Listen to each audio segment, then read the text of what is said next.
On October 1st, 1923, the first ever football team representing the Bethune-Cookman Collegiate Institute, decked out in matching coats with a cat symbol painted on the sleeve and leather helmets in the style of the era, took the field for the very first time.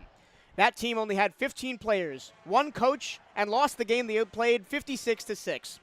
100 years later, the Wildcats have experienced the pinnacle of HBCU football, earning 2 HBCU national championships and 14 conference titles along the way, with numerous players elevated to the NFL and other professional leagues, including Pro Football Hall of Famer Larry Little.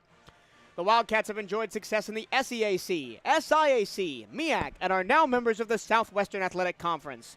Year 100 is also set to be a year of change for the VCU football program, as former Wildcat player Raymond Woody Jr. comes home to take the head coaching position at his alma mater, looking to steer the maroon and gold back towards success.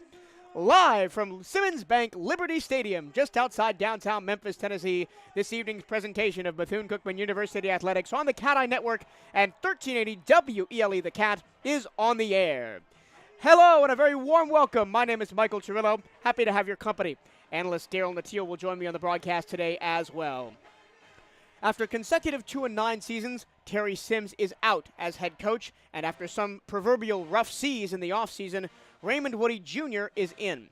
Woody, a former 4-year starter and letter winner at linebacker and strong safety at Bethune-Cookman from 1993 to 1996, has been an assistant coach at numerous top programs including Florida Atlantic, Florida State, Oregon, and South Florida, under the coaching tutelage of Willie Taggart. Coach Woody has proven himself to be a successful recruiter, earning Recruiter of the Year honors in the Pac-12, American Athletic Conference, and the Sun Belt. When asked about Coach Woody, Willie Taggart said, quote, "He is an outstanding recruiter and coach that will get the best out of his student athletes and staff on and off the field. Raymond will make Wildcat Nation proud," unquote. In his time as a student athlete at Bethune-Cookman, Woody was a 2-time MEAC first-team defense selection, as well as a 2-time FCS at that time Division I AA All-American. I caught up with Coach Woody before today's game to get his perspective on returning to his alma mater and the team he has put together for this centenary season. With head coach Raymond Woody before the Wildcats take on the Memphis Tigers to open up the 100th season of Wildcat football here in Memphis. Coach, you're coming back. You're back in Daytona Beach. You're back at Bethune-Cookman after playing here in the 90s. How does it feel to be back at your home? Oh, it feels awesome. I mean, like I said, it's the opportunity of a lifetime. A lot of things that I've done in my life, I can contribute it to the experiences I had at my alma mater. So I'm ready to give back. How did the selection process work? I mean, it came together pretty quickly after the eventful offseason that BCU had. When did you get the call, and how did that kind of work? Well, I mean, obviously, a couple of days after I accepted the Temple University job, and then ended up getting a call from administration and asked me was I interested in the position. The most interesting story that I've heard about coming out of fall camp is that players had to earn their numbers, low numbers, single-digit numbers. They weren't, given. Players had to earn their numbers back if they had them there last year. How did that come about? Was that something you've always done as a coach, or was that something you did here as a player? How did you come up with that? I've always been around that as a coach. In order to do something, I mean, you got to get what you deserve, and people all the time, they want something, but, you got to do something. So that's what we tell our guys, you got to earn your keep. And, the word single-digit number, that's normally, that's saying a lot, in comparison to, football teams. I mean, that single-digit, that guy have to be a dude. You are dealing with mostly a new roster this year, over 50 new players that didn't play here last year. What is your strategy for kind of building a cohesive unit of players that didn't play together before, and you only have a couple of weeks before the season starts?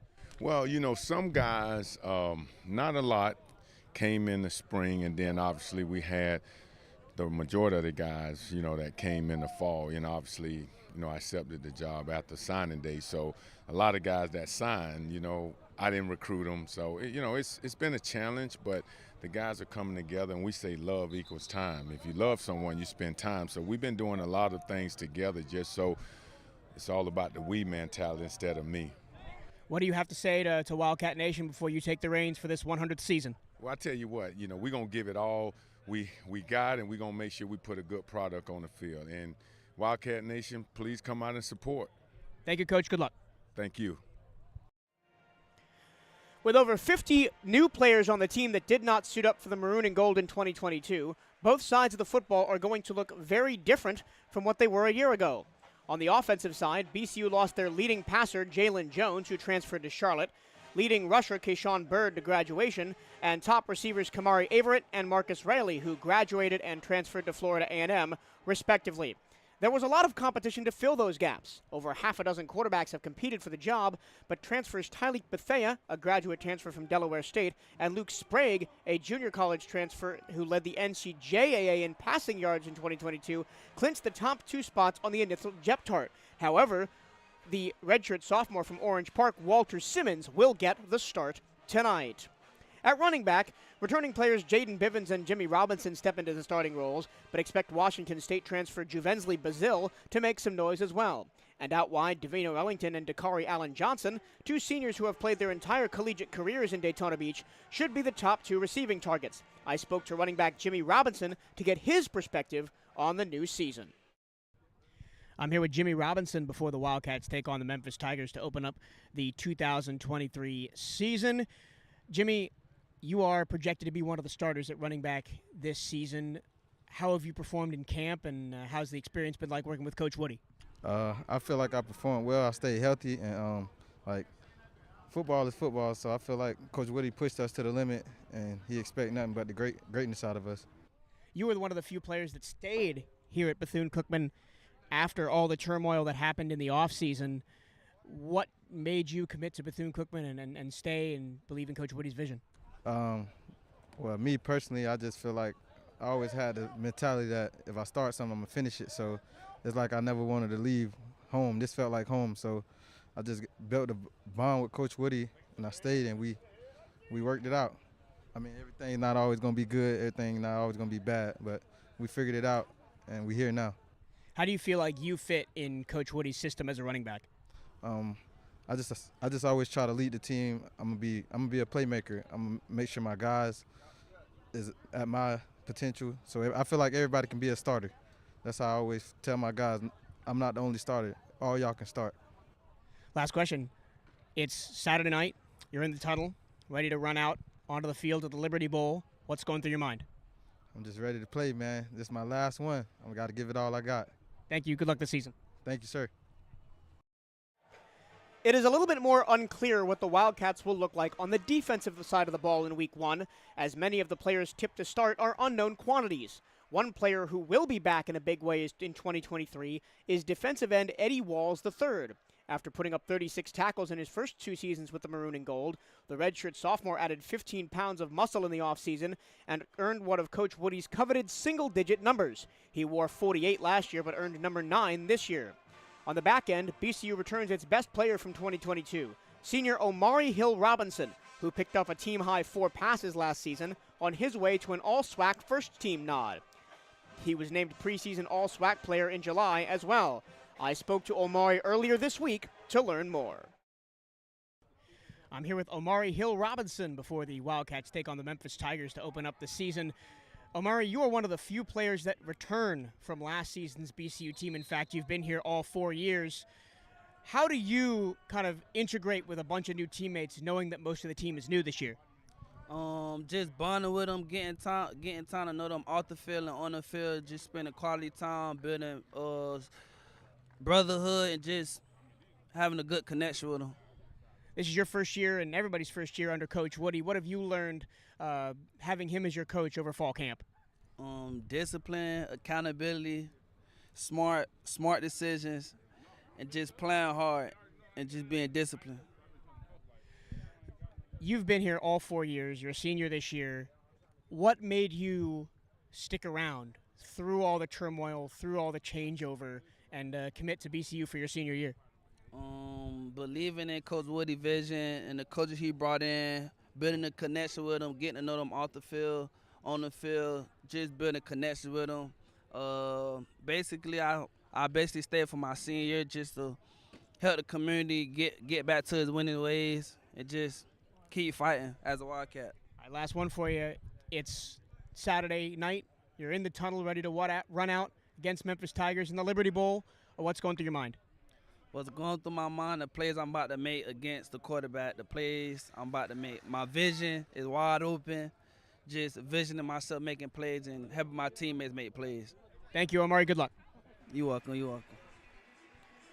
If you are just joining us, welcome to the Bethune-Cookman Wildcats Football pregame show. I'm Michael Torillo, joining you live from Simmons Bank Liberty Stadium outside downtown Memphis, Tennessee. And since we find ourselves in the home of the Tigers, let's talk about what we can expect to see from the Memphis football program in 2023's first edition of the Opponent Report. If you've only been paying attention to college football over the past 15 years or so, you may think of the Memphis Tigers as being one of the premier mid-major teams in the country, with 9 straight bowl game appearances highlighted by grabbing one of the Group of 5 spot in the Cotton Bowl in 2019. However, this was not always the case. Between 1977 and 2002, the Tigers only won 6 games in a season 6 times and never had more than those 6 wins. Since then, a laundry list of great head coaches have come through Memphis, highlighted by Justin Fuente and Mike Norvell, who have reignited the Tigers football program.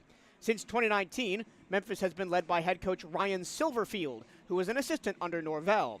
The 2023 Memphis Tigers boast one of the top young quarterbacks in the country in junior Seth Hannigan, who has started all 24 games for the Tigers since stepping onto campus in 2021.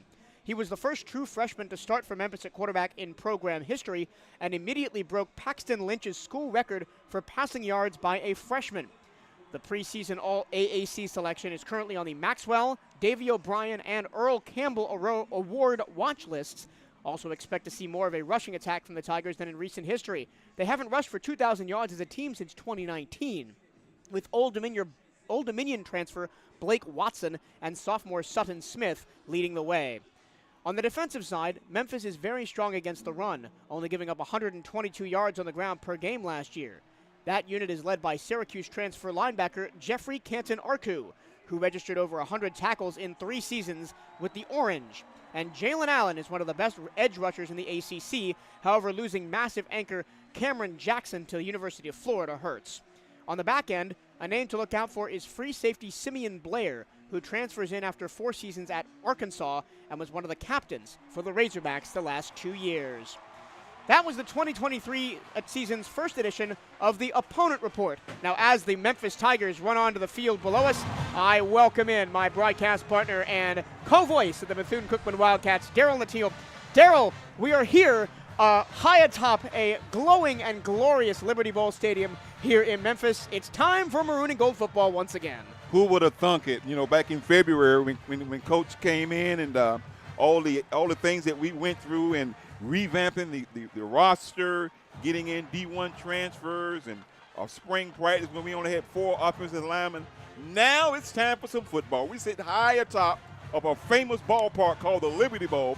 You and I have been hyperventilating for the last hour, and it's time for some football, guy. The Memphis Tigers just ran onto the field from right to left out of the home tunnel through the band, playing the Memphis fight song. The Tigers today decked out in white helmets, royal blue jerseys, white pants, white numbers with white tiger stripes on the shoulders. On the white helmets, instead of the normal Memphis Tigers logo, are the numbers, 901. This is their 901 tribute to Memphis game. Of course, it was the 1st of September yesterday, the big 901 festival that's always in town. The Bethune-Cookman Wildcats are on the field now. They just ran out of the tunnel to viewers left.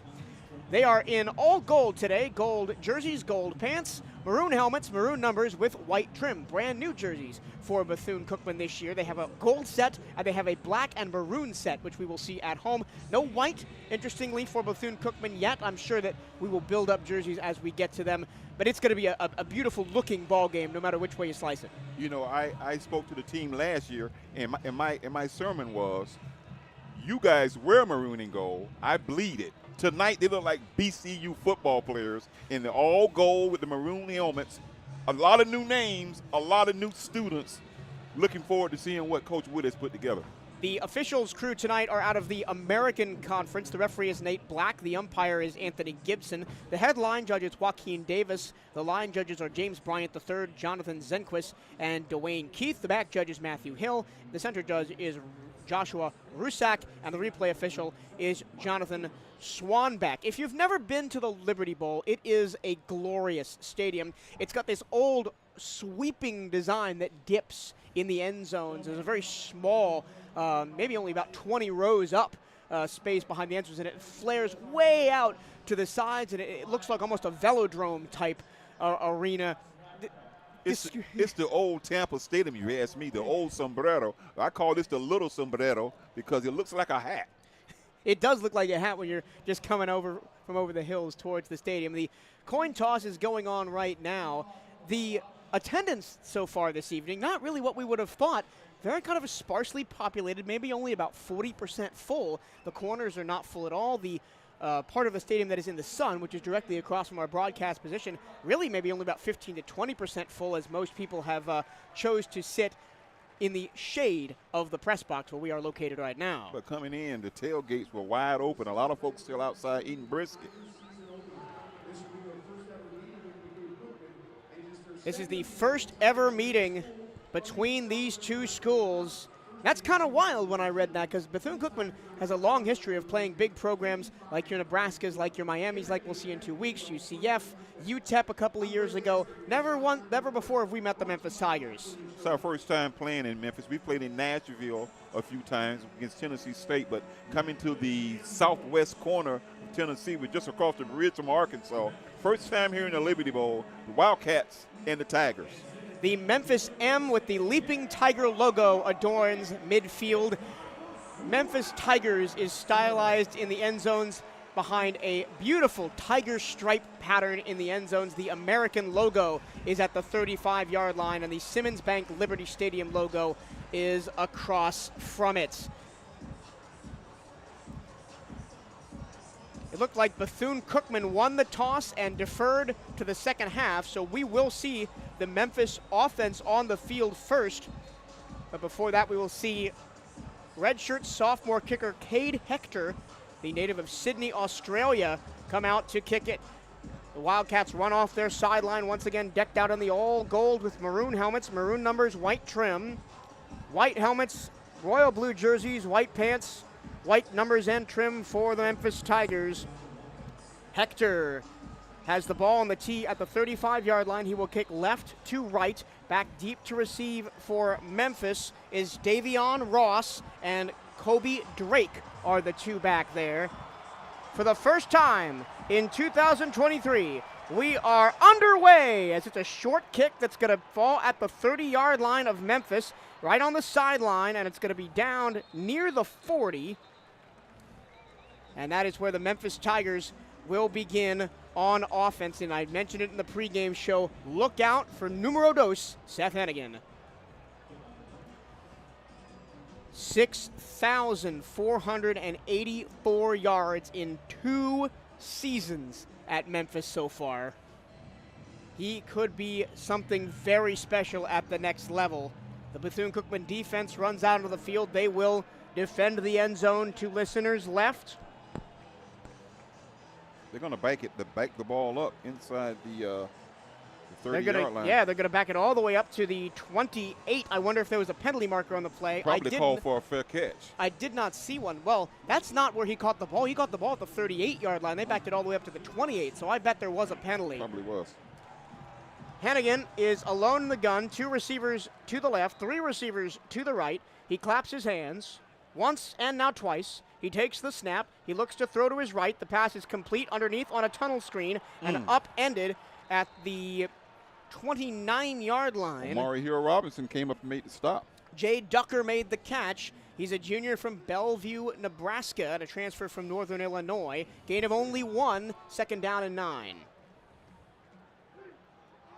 This time there's a running back sidecar right, 3 receivers to the left plus a tight end, and 1 out to the right. Hennigan fakes a handoff in the flat on a screen, making tacklers miss to the 40, close to midfield, and bounced out of bounds is Kobe Drake. First down of the game for Memphis on a big play. Yeah, that time they outnumbered us. They had a tight end split to the left side, and they had 3 blockers on 2 defenders. Picked up the first down. He was run out of bounds by Jabari Juvan from Florida A&M transfer. First down and 10 for Memphis, right on the middle of the M logo at midfield. Hennigan With a running back sidecar right, 2 receivers to the left, 1 to the right, tight end on the right-hand side. Hennigan takes the snap, looks to throw, quickly out to the left-hand side. It's caught past the 40 and into BCU territory at the 37-yard line. Goes Kobe Drake again, his second straight catch. Barry Jabon again on the stop. Jabon is a transfer from Florida A&M, grad student. Yeah. They have been trying to pick apart the left side of that Bethune-Cookman defense, or the right side as you look at it. Nobody's guarding the slot guy. Yep, 2 by 2 the receivers. Hannigan in the gun once again. He takes the snap, back to pass, throws it short over the middle. The pass is caught by Demir Blankumsey. He's running free inside the 20 and finally brought down to the 15-yard line. Nobody was guarding the slot guy. He ran a slant pattern across the middle of the field, wide open. Amari Jones, the linebacker, came over to make the tackle. Jones, a 6'2 junior from Ruskin, Florida, and Leonard High School. Nice looking drive for Memphis right now. They've started all the way back at their own 28-yard line. They're now at the 15-yard line inside the red zone for the first time. First time now in I formation. Hannigan claps his hands, takes the snap. First rush of the day. This is going to go to the right-hand side. It's going to be inside the 10, dragging defenders inside the 5 and down to the 2-yard line.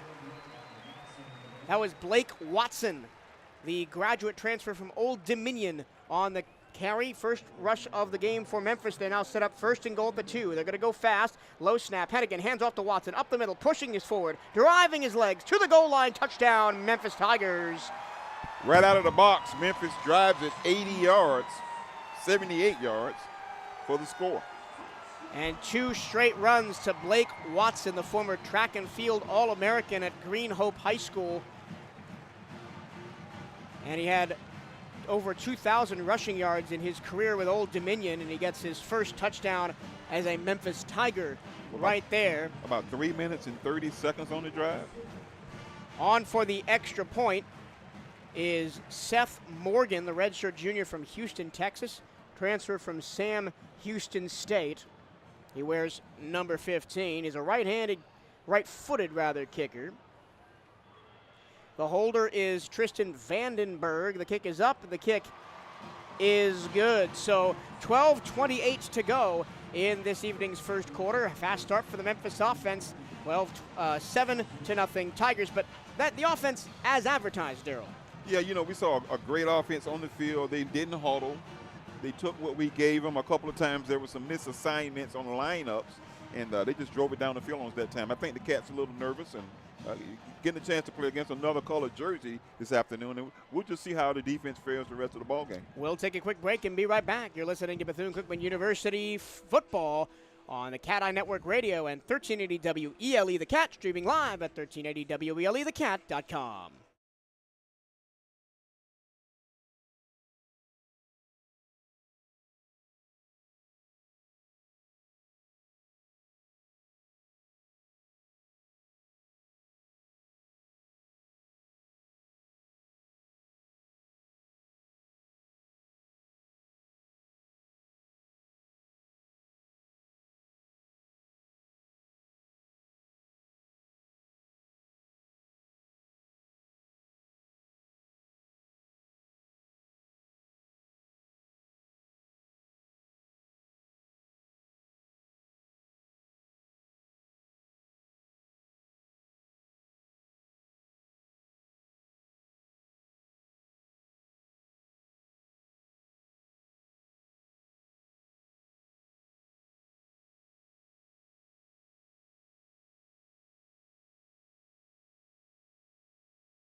Michael Turillo, Daryl Natil back with you at the Liberty Bowl in Memphis, Tennessee. It's 7-0 Memphis Tigers over the Bethune-Cookman Wildcats, 12:28 to go in quarter number one after a 6-play, 73-yard drive covering just 2 minutes and 30 seconds and a rushing touchdown scored by Blake Watson.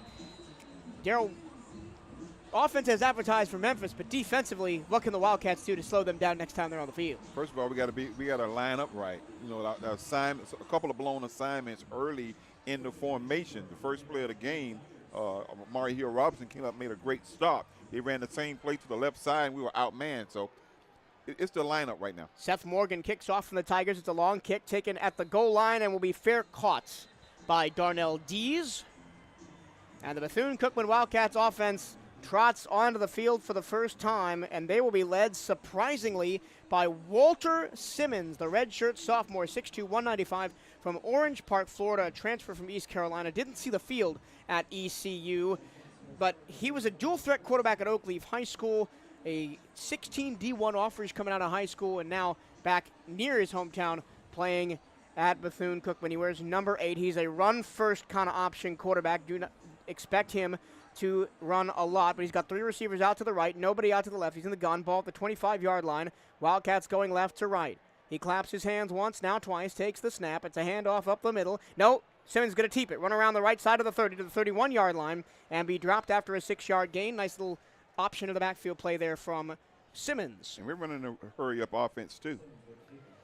Quickly back under center is Simmons. The Lions get set. Simmons takes the snap. He fakes the handoff. He's going to throw a screen out to the far side. He's breaking one tackle, getting close to a first down. That's Tink Boyd, the transfer from Virginia Tech. It's going to be 3rd down and 1 at the 34-yard line. Excuse me, got to get to the 35 for a first down. He threw that to the short side of the field. Tink didn't have much room, but he stepped out of bounds a yard short of the first down. Wildcats set up on the left hash, needing 1 yard to pick up a first down. Ball placed at their own 34-yard line. The big fullback is in. It's a handoff straight up the middle. And rushing forward for a first down and more to the 40 to the 42-yard line. Finally buried is the running back. That was Jaden Bivens getting the start at sidecar today. Jalen Allen, the linebacker, made the tackle for Memphis. 1st and 10 for Bethune-Cookman. At their own 42-yard line going left to right. This time they'll flare 3 receivers out to the right, nobody to the left. Simmons in the gun with Bivens back there. Simmons fakes the handoff, takes it himself around the left-hand side, makes one man miss, gets close to the 50-yard line, pushed out at the 49. So a nice pickup there by Simmons. We've had some success early with that little option run in the backfield. Yeah, he picks up about 7 yards on the play, and he faked it to the halfback, and there was a room on the left side, and a great block, too, by the receiver on that side. 10:45 and counted to go first quarter, 7-0 Memphis. This is Bethune-Cookman's first possession on offense in the ball game. Simmons directing traffic in his offensive line. Now he backs up. The tight ends move from the left side to the right side. Just a single receiver spread out to each side. One man goes in motion. It's going to be a pitch into the backfield. Running straight up the gut into a wall of blue defenders and getting no yards is Devano Ellington on a jet sweep. Devano on the jet sweep that time. It was stuffed. If he'd continued to the sideline, maybe he could have turned the corner. He turned up a little bit early. They're going to make about 3rd and about 3 on the play. Yep, the Wildcats set up at the 49-yard line of their own. Got to get to the Memphis 48 for a first down. This time they'll spread the wide receivers to the left, the wide side. Snap to Simmons. Handoff up the middle, and going nowhere is Jimmy Robinson, his first carry of the game. He got 1. He needed 3. Actually, he got 2. Pretty generous spot. Now, if you're Coach Woody, do you keep the offense on the field and go for it? Looks like they are. They're signaling in the next play. So it's going to be 4th and 1. 4th and 1. They're at the Memphis 49. Got to get to the 48-yard line for a first down. The Tigers bring everybody into the box. 9-10 blue jerseys in the tackle box for the Memphis Tigers. Simmons changes the play at the line. Plenty of time on the clock, 13 seconds. Big play here early in the ball game. Simmons takes the snap. Handoff. Jimmy Robinson, nowhere to go. Jimmy Robinson is stuffed, and he actually lost a yard on the play, and Memphis will take over right at the midfield stripe. Jeffrey Canton-Arku, the middle linebacker from Syracuse, led the charge. Transfer from Syracuse, I may add. Well, I respect Coach Woody for going for it. I respect him, but I would have used my speed to get to the outside. We only needed a yard there. Jim is a small guy, trying to hit up in there with those big guys. And the most successful play we had on that first drive was the Simmons keep. The Simmons keep on the outside. So the Cats defense back on the field. Short-ish field for Memphis now. Right at the 50. Hennigan back in the game as the starting quarterback. The running back is Blake Watson. He is sidecar left. Bunch formation of 3 receivers to the right and the single left. Face mask high, snap for Hennigan. Plenty of time to throw. He rolls out, throws to Watson out of the backfield at the 45, dragging a defender. Get a gain of 8 yards to the 42-yard line on first down. Look like Sparrow on the tackle. Yeah, Sparrow made the tackle. Blake Watson, who scored the touchdown on the first drive for Memphis, originally from Queens, New York. Setting up a 2nd down and 3. They spotted the ball at the 43-yard line of Bethune-Cookman going right to left. 8:41 and counting to go in the first quarter. One man in motion. Hennigan takes the ball. Going to flare it out to the far side. Caught. And behind the line was the receiver in motion, Sutton Smith. Did not get anything and, in fact, lost 2 yards. It's going to be 3rd down and 4. Jabari Juban again. Jabon, the safety from Jacksonville. Raines High School. And Ribault as well. Now it's going to be 3rd down and 5. They actually lost 3 yards on that play. They're at the 45, got to get to the 40. Watson is sidecar right. Hennigan takes the snap. It's a 4-man rush for Bethune-Cookman, and he forces him to throw it. It's going to be picked off. It took a massive deflection off the receiver, and Bethune-Cookman is going to run this one all the way back. 15, 10, 5. It's a touchdown, Bethune-Cookman. Touchdown, maroon and gold. Shelton Quarles Jr. took the deflected pass 50 yards for a touchdown. How you like that, 100 years? Shelton Quarles, the transfer from Samford, right place, right time, and the Wildcats are on the board in 2023. Well, Miss Mary's here. If Larry Wesley was here, he'll say that was Miss Mary. Now, that play was set up by Adrian Hall, who was coming off the right-hand side. He forced Hennigan to get the ball away quickly. It was a low throw. It bounced off the leg of the receiver. I didn't see who the receiver was. They're going to take a look at this, though. To see if the ball hit the ground. Let's see. The ball hit the ground. Yeah, it hit the ground. He was aiming for Kobe Drake short over the middle. And, yeah, they just showed it on the big board here. That is not going to stand. Oh, my God. Talk about a dagger to the heart, Darryl. A great play, though. It's going to force a 4th down punt, too. Well, the Wildcats will get the ball back either way here, but man, oh man. That's a change of heart right there.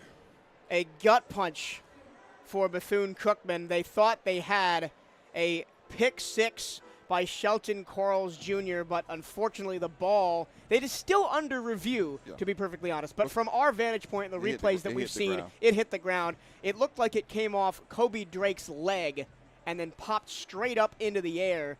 But on second viewing, it looks like it's... But will they go for it on 4th down? That's the thing. Will they go for it to keep the quarterback in? Well, referee Nate Black just announced to the field that the call does not stand. So Memphis' offense is going to come back at the 50-yard line. Great highlight, though. Yeah, great highlight for Shelton Quarles. And you were tested on that call, too. Great call. So what do you think Memphis does? Do they bring out the punting unit and Reed Bauer, or do they keep Hennigan in the ball game? I think you keep him in the ball game and try to break our back right here, get a 1st down. Well, let's see. I see. Yeah, he's back in the game. Hennigan out there. So, yeah, they are going to go for it. 4th down and 5. So both another teams. Big play. Let's get another big play right Both teams will have attempted a 4th down conversion here. The Wildcats were unsuccessful at the 50, and now Memphis at the Wildcat 45. Kind of blitz right here. Hennigan with Watson sidecar right. Wildcats linebackers showing outside pressure. Trying to blitz. Sparrow's coming. Snap to Hennigan. It's a low snap. He rolls out. Here comes the pressure. He gets the pass away, and it is caught. No, it's out of bounds. He was out of bounds. He was targeting Rock Taylor at the 30-yard line, and Taylor could not keep his feet in bounds. I wouldn't surprise me if there's a challenge here, because that looked pretty close. We'll see it on the big board. He looked like he stepped on the white when he caught it. Let's see. Hennigan rolls out, throws across his body. It's impossible to tell from that angle. I thought he got 1 foot down, but we'll see. Let's take another angle at it. Well, I don't know if there's another angle to take. Well, on the field, it was called out of bounds. So both teams, as it stands, 0 for 1 on 4th down. Here's a better angle at it. Hennigan throws across his body, and Can't see it again because no, the out of bounds the again. players. It was Rock Taylor who made the quote-unquote catch. He was out of bounds. Iverson Clement was the man that pushed him out. Maybe Iverson saved Clement, the first that's my down. guy. That's my guy. Former Florida Gator, transferred from Temple. He was a running back at Florida. He was a former 4-star running back and top 20 nationally in high school. Went to Temple and they made him a DB. And Now he's a very good defensive back. As again, for the second time in a row, we will have a review. But during that review, we'll take a quick break. You're listening to Bethune-Cookman University football on the CatEye Network Radio and 1380 WELE The Cat, and streaming live at 1380WELETheCat.com.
Welcome back to Simmons Bank Liberty Stadium. Michael Torello, Darryl Latil on the call. We have a review here.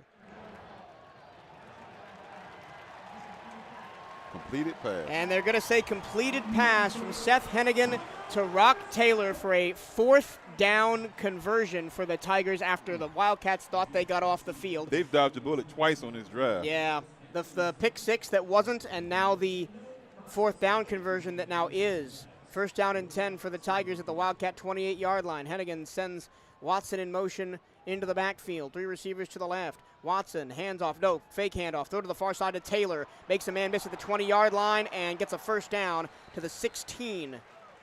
He was matched up one-on-one on the outside. Yeah, with the All-American Amari Hill Robinson. And he made Robinson miss one-on-one. Another Tiger 1st down, 2nd trip into the red zone for Memphis.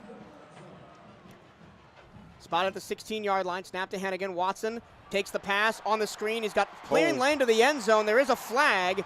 For now, Watson is in the end zone for his 2nd touchdown of the game, but it looked like pretty clear hold on the outside there, Darryl. There was a hold on Iverson Clement down there. They're going to back him up. Yeah.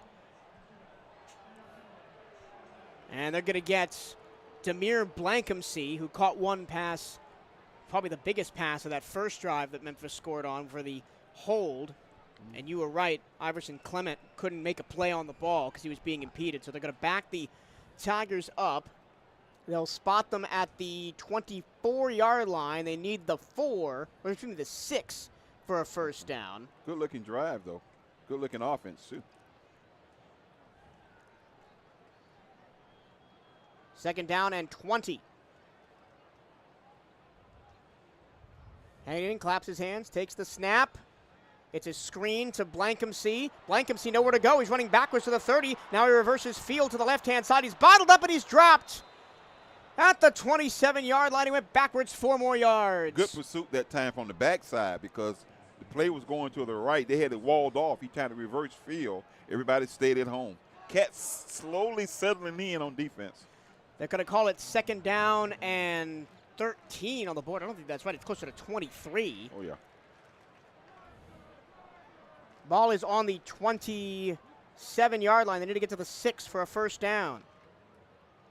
Lost the slant across the middle. 2nd down, snap to Hennigan, and it's 5 wide receivers to aim at. Pressure comes, he's got a floater to Nobody the far there. side. Oh, dodging a bullet there. That pass was over the head of Kobe Drake, but he was wide open. That time's it looked like Sparrow? No, the other side, Amari Jones. Amari Jones. Okay. Well, the Wildcats are getting pretty good pressure on the quarterback when he's allowed to sit in the pocket, which was the offensive line, talking to a couple of Memphis people earlier this week, was a big issue for them last year. 3rd down and 20 now. From the blitz. Hennigan takes the snap, only a 4-man rush. The pressure does Green. come. He's got to dump it off Nowhere. over the middle to Watson, and he's going to get nowhere. Back to the original line of scrimmage, and not a centimeter more. Sheldon Quarles made the tackle. He was first to it, but Dearris Thomas was also down there. I think the almost interception kind of settled us down a little bit, burned some emotion, and the defense kind of stood strong right here. It's going to be 4th down. They're going to go for it. No, they're going to send the kicking unit out. Okay. This is Seth Morgan. He got the extra point earlier. This is going to be a 45-yard field goal. Ball is set up on the left hash. Once again, it will be Vandenberg to hold. Snap is good. Kick is on the way, and it is good from 45 yards. So the Wildcats get a half stop as basically anything that could have gone wrong on that drive for BCU did. They had a pick 6 that was called back because the ball hit the ground. They had a 4th down stop that was overturned because the Tigers receiver, Rock Taylor, had a foot in bounds. They still held him to 3, and I think if you're Raymond Woody Jr., that's a win for the defense. Like I said, the defense kind of settled down. They have some speedy receivers, and they have some decisiveness on the offense. The quarterback is picking his receivers very well. We just got to tackle. 10-0 Memphis Tigers, 5:07 to go first quarter here at the Liberty Bowl. We'll take a short break and be right back. This is Bethune-Cookman University football on CatEye Network Radio and 1380 WELE The Cat, and streaming live at 1380WELETheCat.com.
Welcome back to Liberty Bowl in Memphis, Tennessee. Michael Durillo along with Darren Latil bringing you all the Wildcat football action as the Wildcats are now down 10-0, 5:07 to go first quarter, as the Memphis Tigers got a very generous 3 points there. It probably drive should have ended twice before that on an interception and then on a 4th down conversion that was overturned.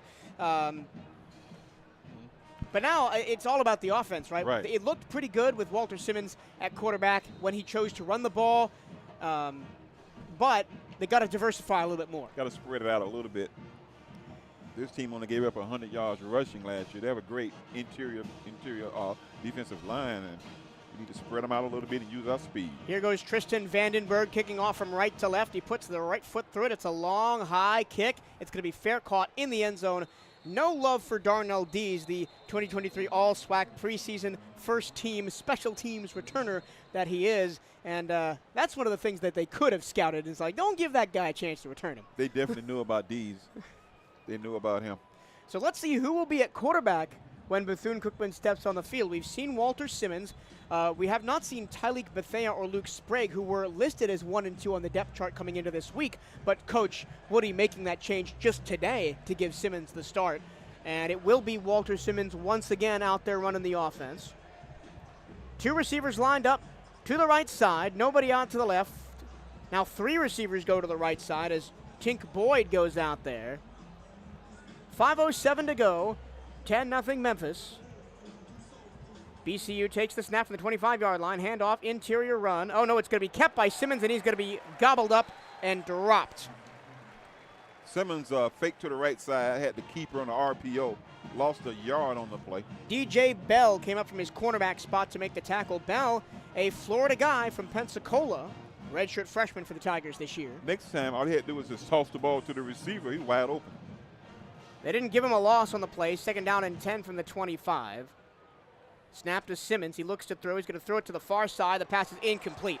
He zipped it in there trying to get to Caleb Lynham, and a hit by the defender knocked the ball out. That was Bell again making 2 straight plays from the cornerback spot. Lynham is a transfer from FIU. Good-looking kid. He's looked great in fall. But now 3rd down and 10, and this is the kind of situation that Bethune-Cookman doesn't really want to find themselves in. Not that great of a passing team with Simmons in the game. 3 receivers right, single left. Memphis only brings a 4-man rush. Now 3-man rushes, 1 drops in coverage. Simmons scrambles, now throws to the far side. It is caught along the sideline near the 40. Still on his feet and dragging a defender to the 40 is... Come on, turn your back to me so I can see. There is a flag on the play. That was Omari Stewart who made the catch. Now, they could have said he stepped out of bounds and came back in bounds and caught it. Let's see. It was close to the far sideline. He made the catch at the 38. They needed the 35 for the first down. And let's see what the penalty is.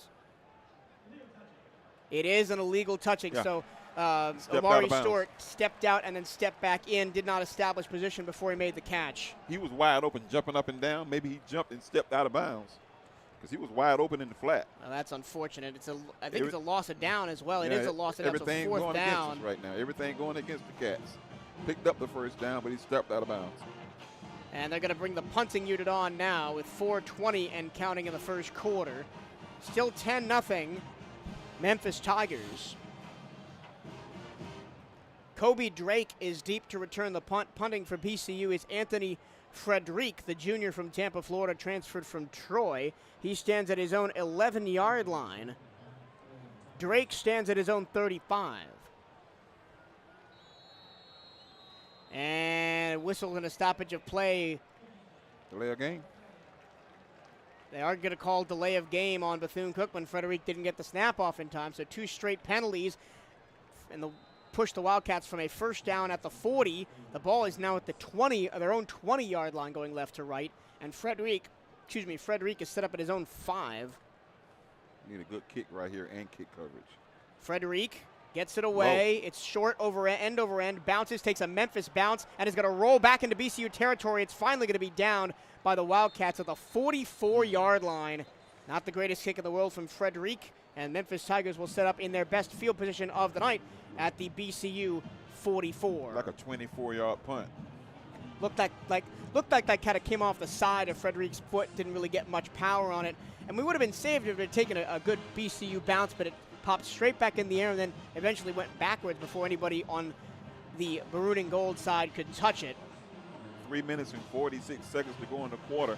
The defense is back on the field. And they're got to be getting a little bit tired here. They spent the majority of the first quarter on the field.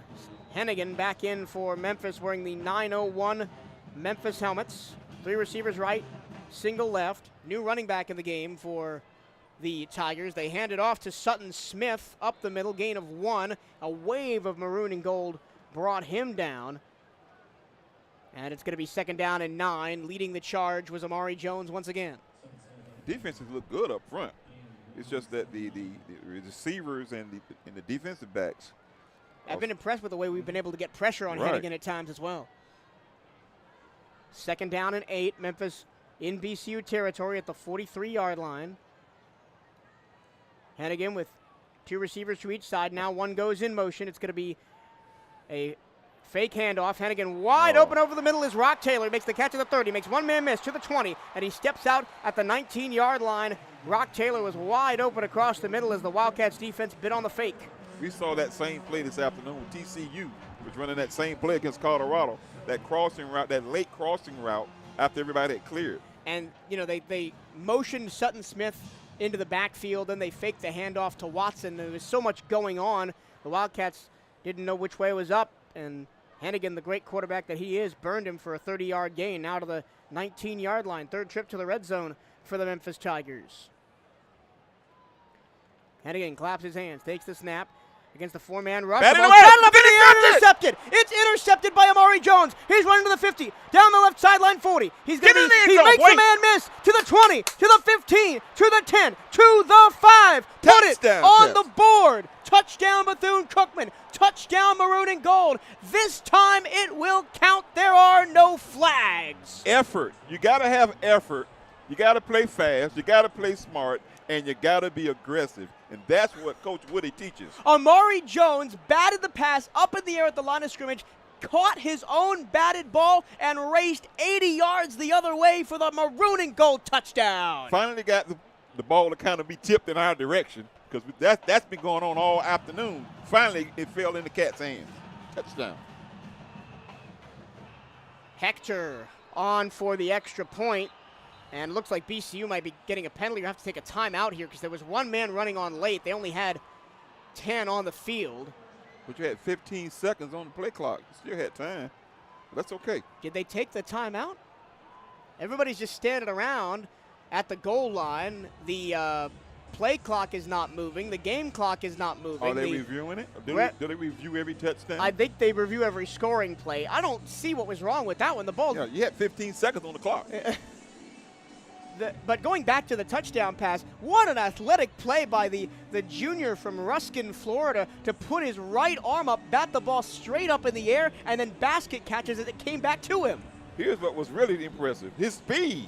Oh, he yeah. outran a running back and a quarterback. 6'2", 244. Now we are ready to go for the extra point. Cade Hector is on to attempt it. Frederic to hold. The snap is good. The hold is good. The kick is good. And the Wildcats are on the board in 2023. They thought they had us earlier with that pick 6. This time it will count. Memphis 10, Bethune-Cookman 7, 2:15 to go in the first quarter. And man, if you're the BCU defense, you've had your back against the wall the entire first quarter. That's gotta feel pretty good. Growth. You know, Coach Woody talked about growth. He talked about this ball game being an opportunity for his kids to measure themselves against another colored jersey and to grow up a little bit. They're growing up right before our eyes right now. 2 interceptions, 2 pick sixes. Obviously, one didn't count because the ball hit the ground, but that's about as good as you can ask for if you're defensive coordinator Robert Wimberly early on in this game against a team that's sniffing the edge of the Power 5. Only thing is we're going back on defense right now. Exactly. Those boys are a little bit gassed here. A little bit. But look at the pep in the step of the kickoff team. They're coming out jacked up. That's what I like to see. It's football, guys. Just play football. Football is fun, right? Yes, you got to remember that even through all the trials and tribulations and all the stuff that this program has been to over the last 12 months, once you get between the lines, the game is the same. Here's one for Dan Ryan, who's listening. Who was the first player to score in the year 100 for BCU football? Who was the first player, Dan?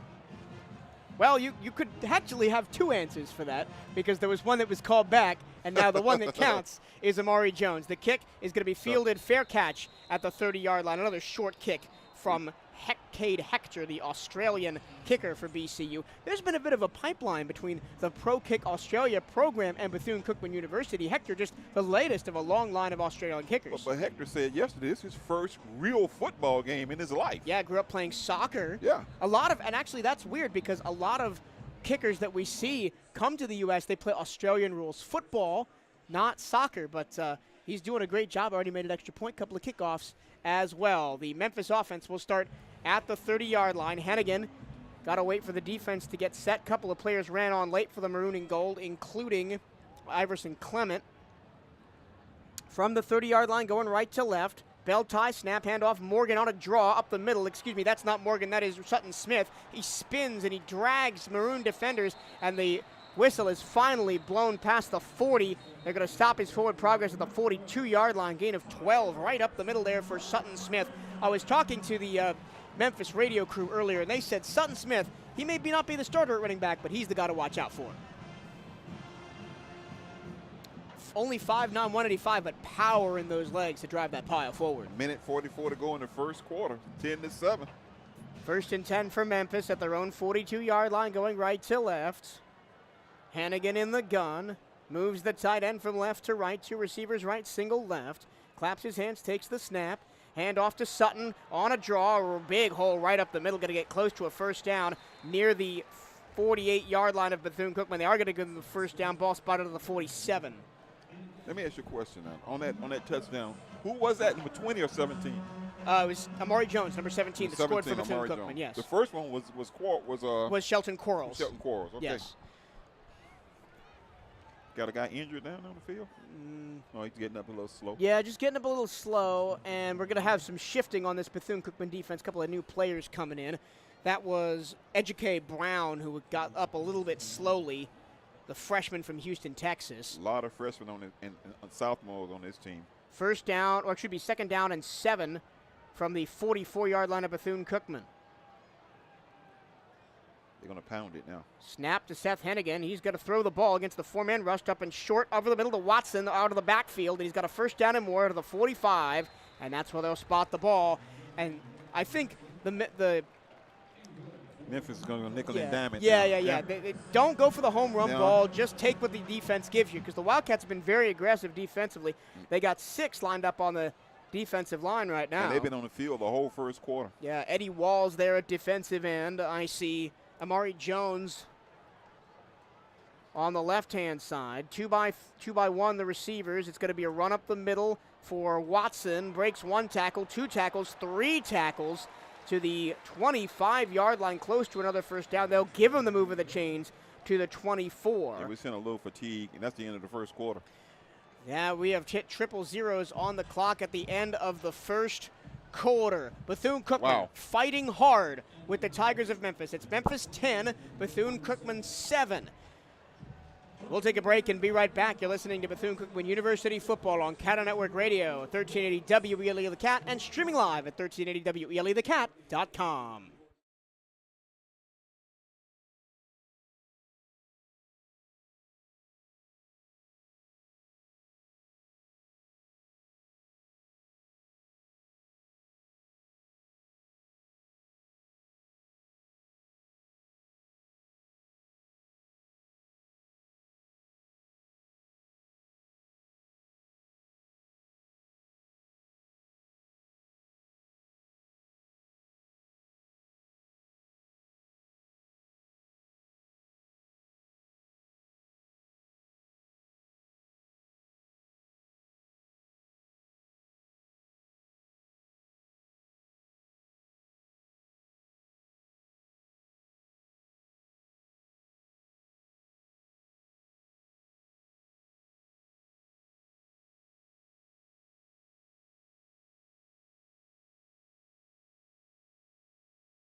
Welcome back to Simmons Bank Liberty Stadium in Memphis, Tennessee. We begin the second quarter of play. 15 minutes on the clock. The Memphis Tigers 10, the Bethune-Cookman Wildcats 7. But the Tigers are knocking on the door. They've got the ball 1st and 10 at the Wildcats' 24-yard line. Seth Hennigan is back in at quarterback for the Tigers. They've got two receivers stacked up to the right, single left, ball on the left hash. As we start this second quarter, Hennigan going to throw a screen pass to Taylor in the flat. He's going to drag a defender to the 20-yard line and be out of bounds at the 19. Nice stop on that side. I couldn't see the number. I believe it was Stephen Petterman. Petterman. They're playing a lot of Total kids on plays defense. in the first quarter, 24 for Memphis, only 9 for BCU on offense. Of course, their touchdown did come via pick 6. Here comes the pressure. Hennigan forced to step into the pocket and run. He's going to fall forward close to the 15-yard line, be marked down at the 16. That's the first time we've really seen an edge blitz from BCU this game. Yeah, they put a little pressure on that time, and they're running a little scheme. And the 2 times that Hennigan has been forced into interceptions has been when they've brought that pressure. The defensive front 4 have just been getting to him by themselves. That time they brought some extra pressure off the backside. Big play right here, 3rd and 1. 3rd down and 1. Actually, 3rd down and 2. They're at the 16, got to get to the 14. Watson sidecar left. Hennigan takes the snap, hands to Watson on a draw up the middle. No. Looking to push the defense forward. He gets a second wind. It's going to be close. He didn't get is it. short. He didn't get it. It looks like he's short. Either that or he's right on it. Yeah. They initially stopped him, and he took another lunge. Yeah, that's what I was talking about. Blake Watson has those powerful legs, and he can just keep driving and driving and driving. They are going to say it's 4th down and short. Offense on the field. They got to get a half yard. They're at the 15, got to get to the 14. Yeah, big play here. I formation now. Hennigan under center. They've got the big fullback in. Got the blitz up the middle. And Watson is in there as the running back. Handoff Watson up the middle. Nobody touches him as he rumbles into the end zone. Touchdown, Memphis Tigers. They brought the big fullback in. He audibled that play because that play was going to the other side. That was the linebacker, Striker Ayton, 229 pounds in there playing linebacker for the Memphis Tigers. And he punched a huge hole right up the middle for a Memphis touchdown. Playing fullback. Yeah, playing fullback. Seth Morgan on to kick the extra point, and just when you think you've stopped him and held him to another 3-point possession, the Tigers go for it on 4th down. Offensive coordinator Tim Cramsey being very aggressive as the extra point is up and good from Seth Morgan. That drive, Watson's 2nd touchdown of the game, was scored in 9 plays, covering 70 yards in 4 minutes and 7 seconds across the quarter break. 13:08 to go in the first half of play here in Memphis. It's the Memphis Tigers 17, the Bethune-Cookman Wildcats 7. And we will take another break and be right back. You're listening to Bethune-Cookman University football on the CatEye Network Radio and 1380 WELE The Cat, streaming live at 1380 WELETheCat.com.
Michael Turillo and Daryl Latil high atop Simmons Bank Liberty Stadium in Memphis, Tennessee. And as the dance team for Memphis continues to perform, the Wildcats are out on the field. I see Darnell Dees back there just amongst the Memphis dance squad at about the 15-yard line as they are all in blue jumpsuits, and now they run off the field as we get ready to go back to playing football. It's 17-7. Memphis has the lead, 13:08 to go in the first half. Those guys know how to handle that situation. They know they have a marching band with some dancing. They just moved out of the way and let them finish their routine. Tristan Vandenberg set to kick off. Haven't seen a return for Darnell Dees yet. We want to see one right here.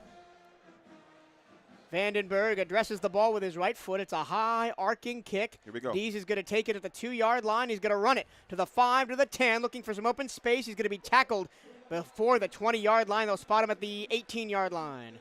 Not the greatest return for Darnell there, but I'm sure he'll find his sea legs as the season goes along. You take those 19 yards for his average. He averaged 23 yards last year on every kick, so he'll take those 19.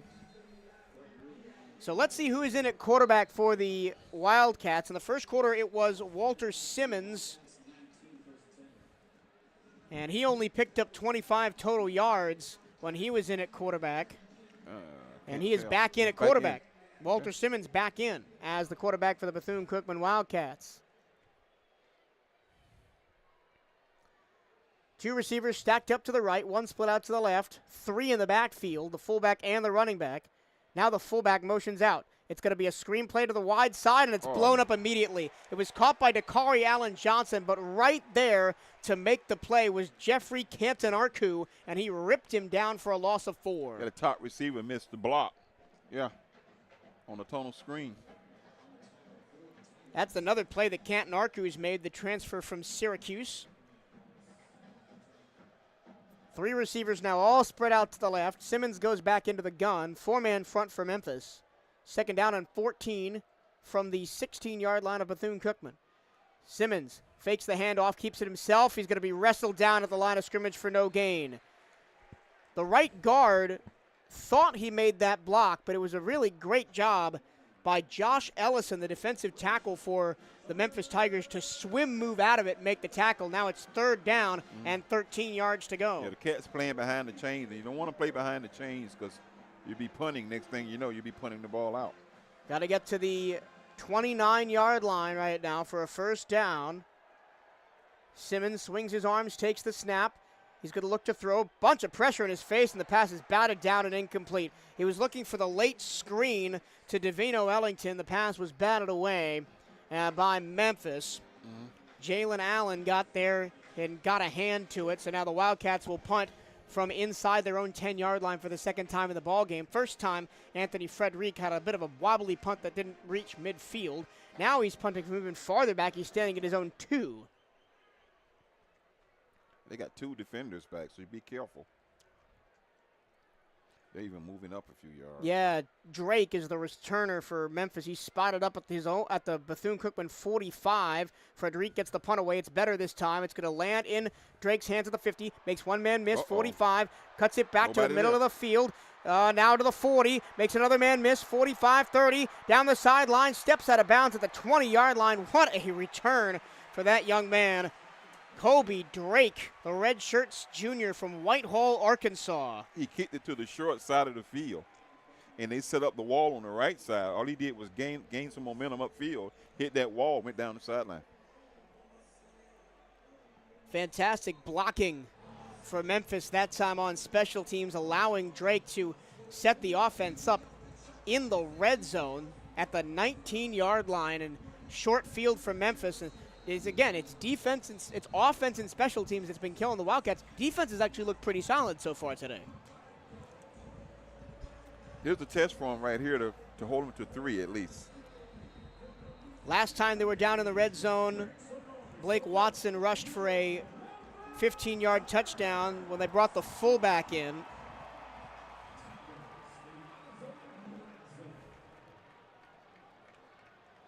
Hennigan claps his hands, takes the snap. It's a flare out to the far side, and it's going to be a dive down inside the 15 to the 14-yard line. That was the second running back Sutton Smith. Him and Watson have been interchangeable in the backfield so far. They had all three receivers blocking on the outside, flared the bike out. Nobody was there. Somebody had to come up and make the stop. 11-12 and counting to go in the first half. Memphis inside the 15-yard line at the 14, trying to increase their 17-7 lead. Hennigan with a handoff right up the middle to Watson. This time he gets nothing, maybe a yard. It's going to be third down and 5. Second down, and 5. No, they just changed that over now. Third down and 5. We'll take 10 seconds station ID on 1380 The Cat and the CatEye Network Radio.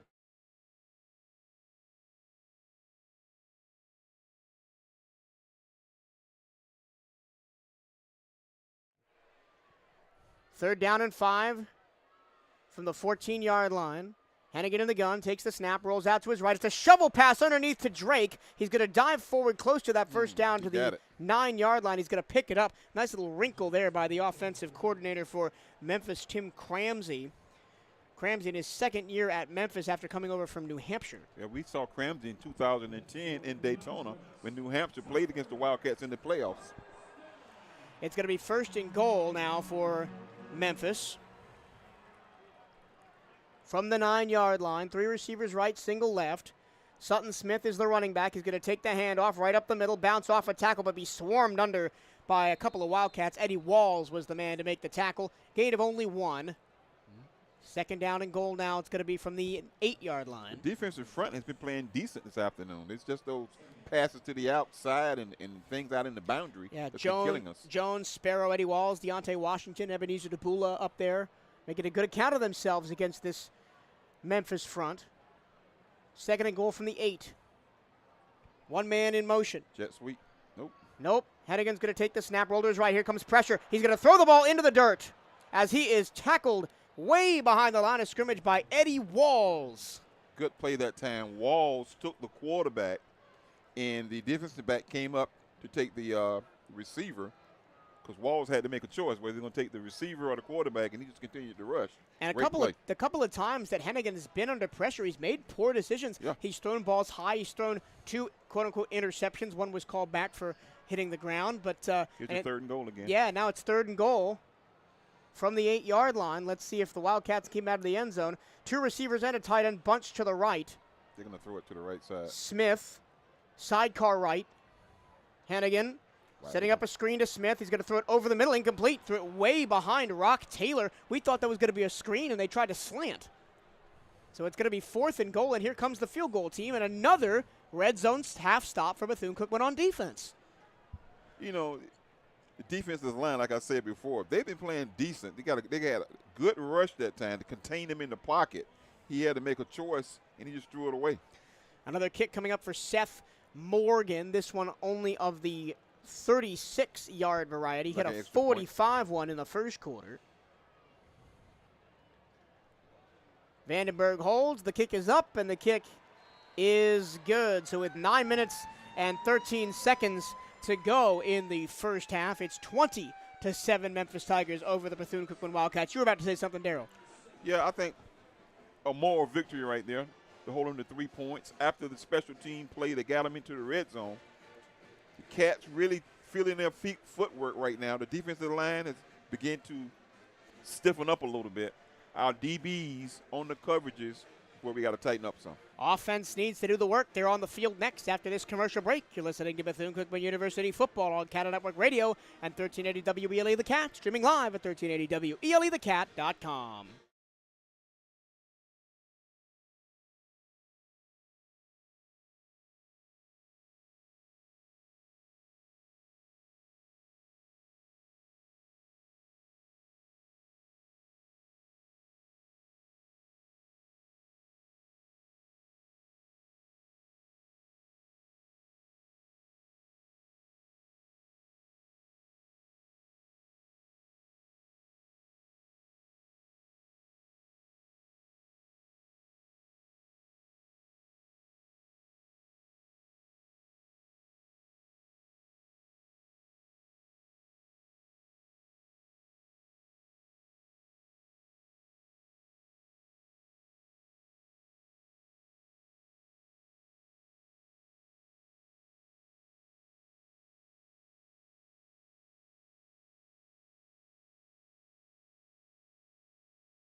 Michael Torello and Daryl Natil live from Simmons Bank Liberty Stadium in Memphis, Tennessee. The Memphis Tigers and the Bethune-Cookman Wildcats.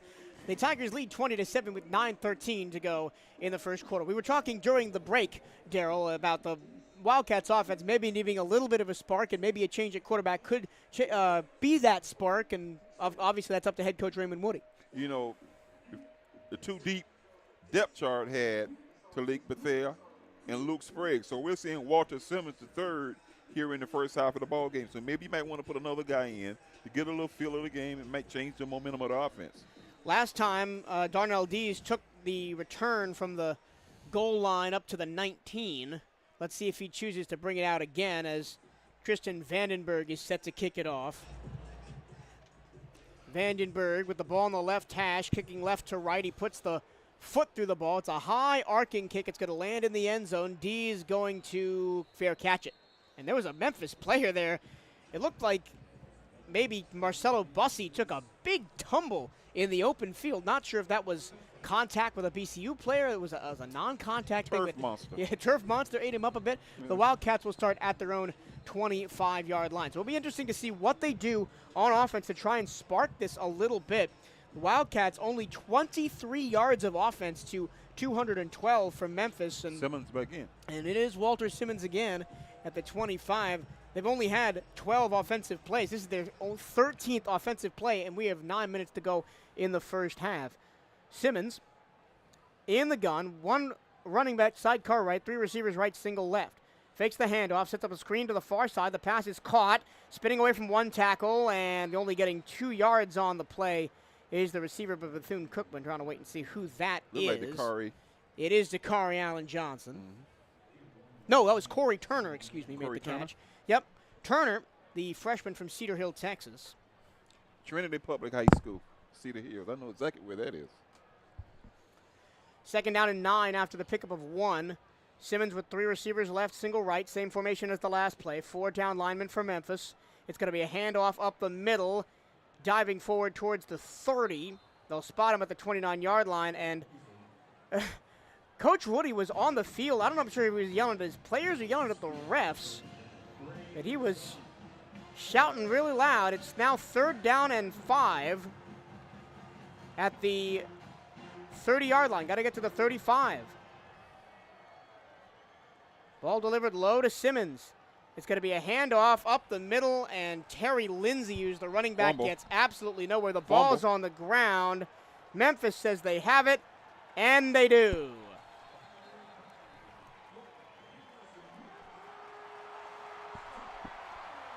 Well, once again,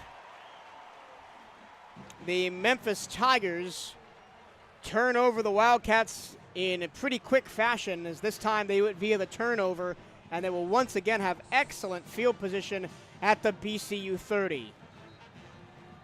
And we've seen now Jaden Bivens at running back, Jimmy Robinson at running back. That was Terry Lindsay.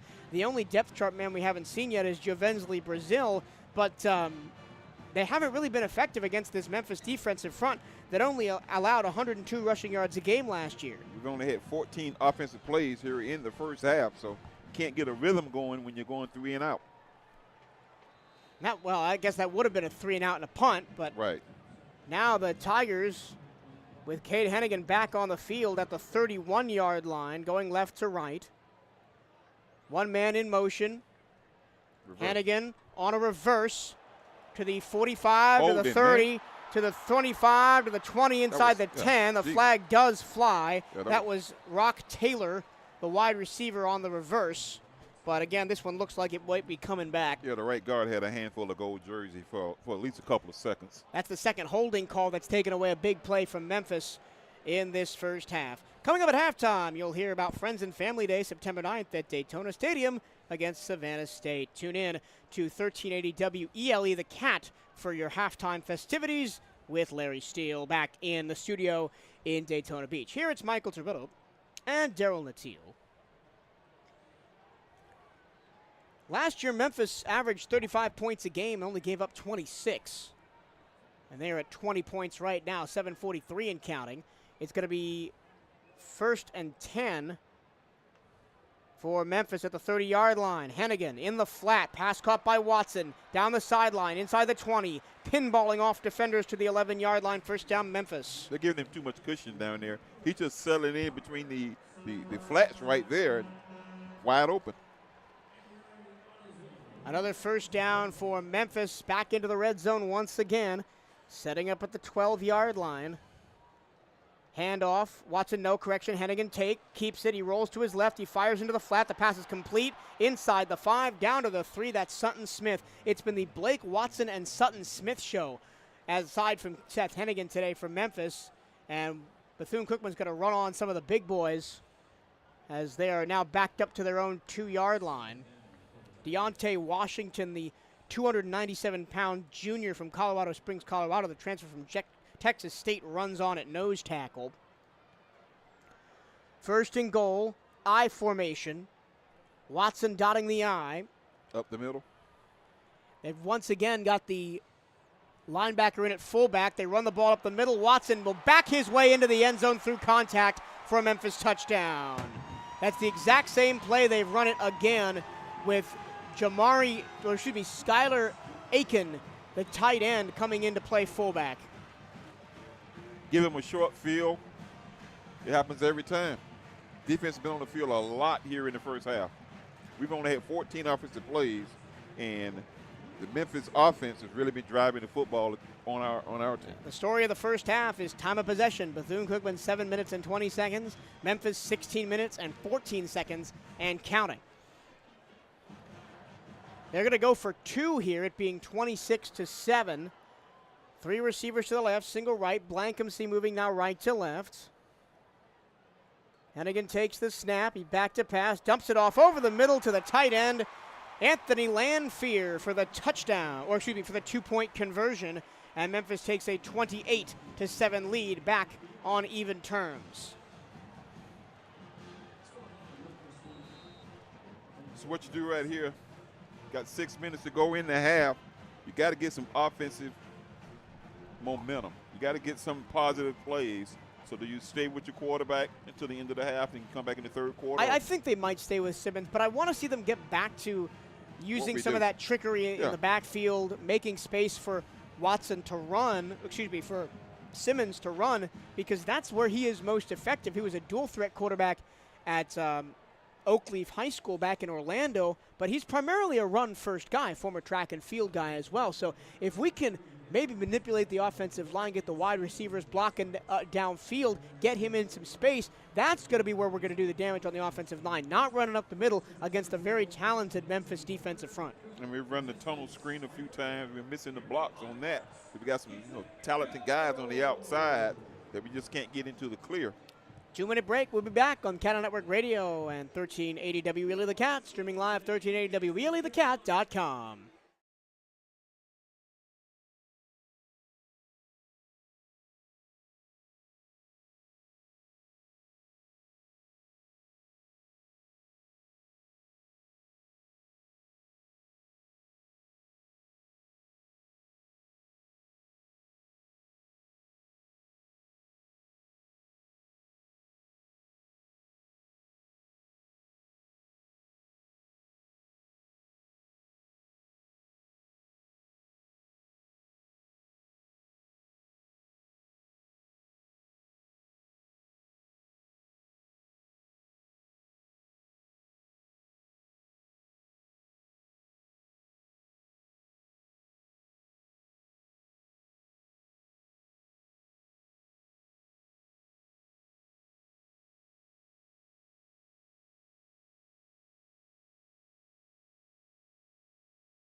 6:26 to go in the first half here from Simmons Bank Liberty Stadium in Memphis, Tennessee. The Memphis Tigers 28, the Bethune-Cookman Wildcats 7, and the Wildcats set to return another kickoff. And especially in this second quarter, the offense has not really gotten anything going, and it's time maybe for a change-up. We said that before the last drive, and then, of course, we get 3 and out, and plus the fumble.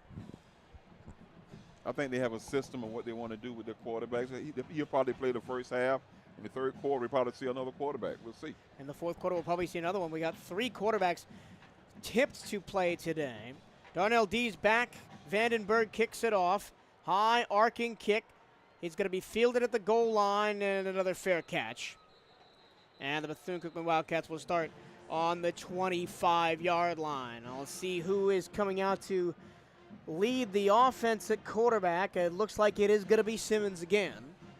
So you're right, Daryl. He probably is just going to give Simmons the first half, and then in the second half, see what you got. You see a lot of young kids in the second half. You see a number of kids get. I'm sure on both sides of the ball. I'm not sure Seth Hennigan on the Memphis side is going to play the entire day either. We might see Tevin Carter in at quarterback for Memphis as well. We'll see when we get to the second half. Simmons is back there in at quarterback. He's got 2 receivers left, single right, plus the tight end. Simmons back to pass. He's going to air one down the numbers, and he's going to be overthrowing his receiver. Maury Stewart was the intended target, incomplete. Stewart was trying to run a curl route, got his foot caught in the turf, and his ball was overthrown. At least we throwing it down the field. Yeah, I think we got to try something, right? And I agree with the play call. Let's see if you can get your receivers in space, get them to make some plays. Simmons once again in the gun. Man coverage this time on the back end for for Memphis. Simmons to throw again. 5-man rush. Late pressure coming. He airs it out down the sideline. It is incomplete. It was off the fingertips of the intended receiver. Like Tink Boyd. No, I believe that was Jalen Tizardo, the sophomore from Liberty City. Oh, that's Tizardo. He's healthy enough to play. He was on the injured list. Now he is out there wearing number 21. He's the lone receiver all the way out to the left. Now 3rd down and 10 after 2 incomplete passes. 4 wide receivers to aim at for Simmons. Yeah, he's from Western Carolina. Simmons looks to the sideline to get the play. The wide receiver on the far side is Caleb Lynham. Then there are 3 on the near side. Play clock grinding down to 5 seconds left. Simmons the snap. He's immediately under pressure. He dances away from it. And he's going to trip. He stays on his feet, trying to get outside, and he's tackled at the 22-yard line. Run down by Cormonte Hamilton, the transfer from Ohio State, the Memphis native, and it's another 3 and out, loss of 4 on the play for Bethune-Cookman. That time the Memphis Tigers brought the extra man off the outside, and the offensive line couldn't hold long enough for somebody to get open down the field. It's grand time now for the Cats.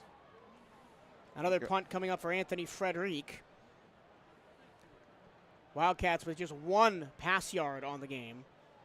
25 yards rushing. Frederick gets the pass away, punt away under some pressure. This one is good. It sends Drake all the way back to the 25-yard line. He dances away from 1 to the 30, gets past the 2nd to the 35, close to the 40, and finally tackled near the 40-yard line. They'll spot him at the 39.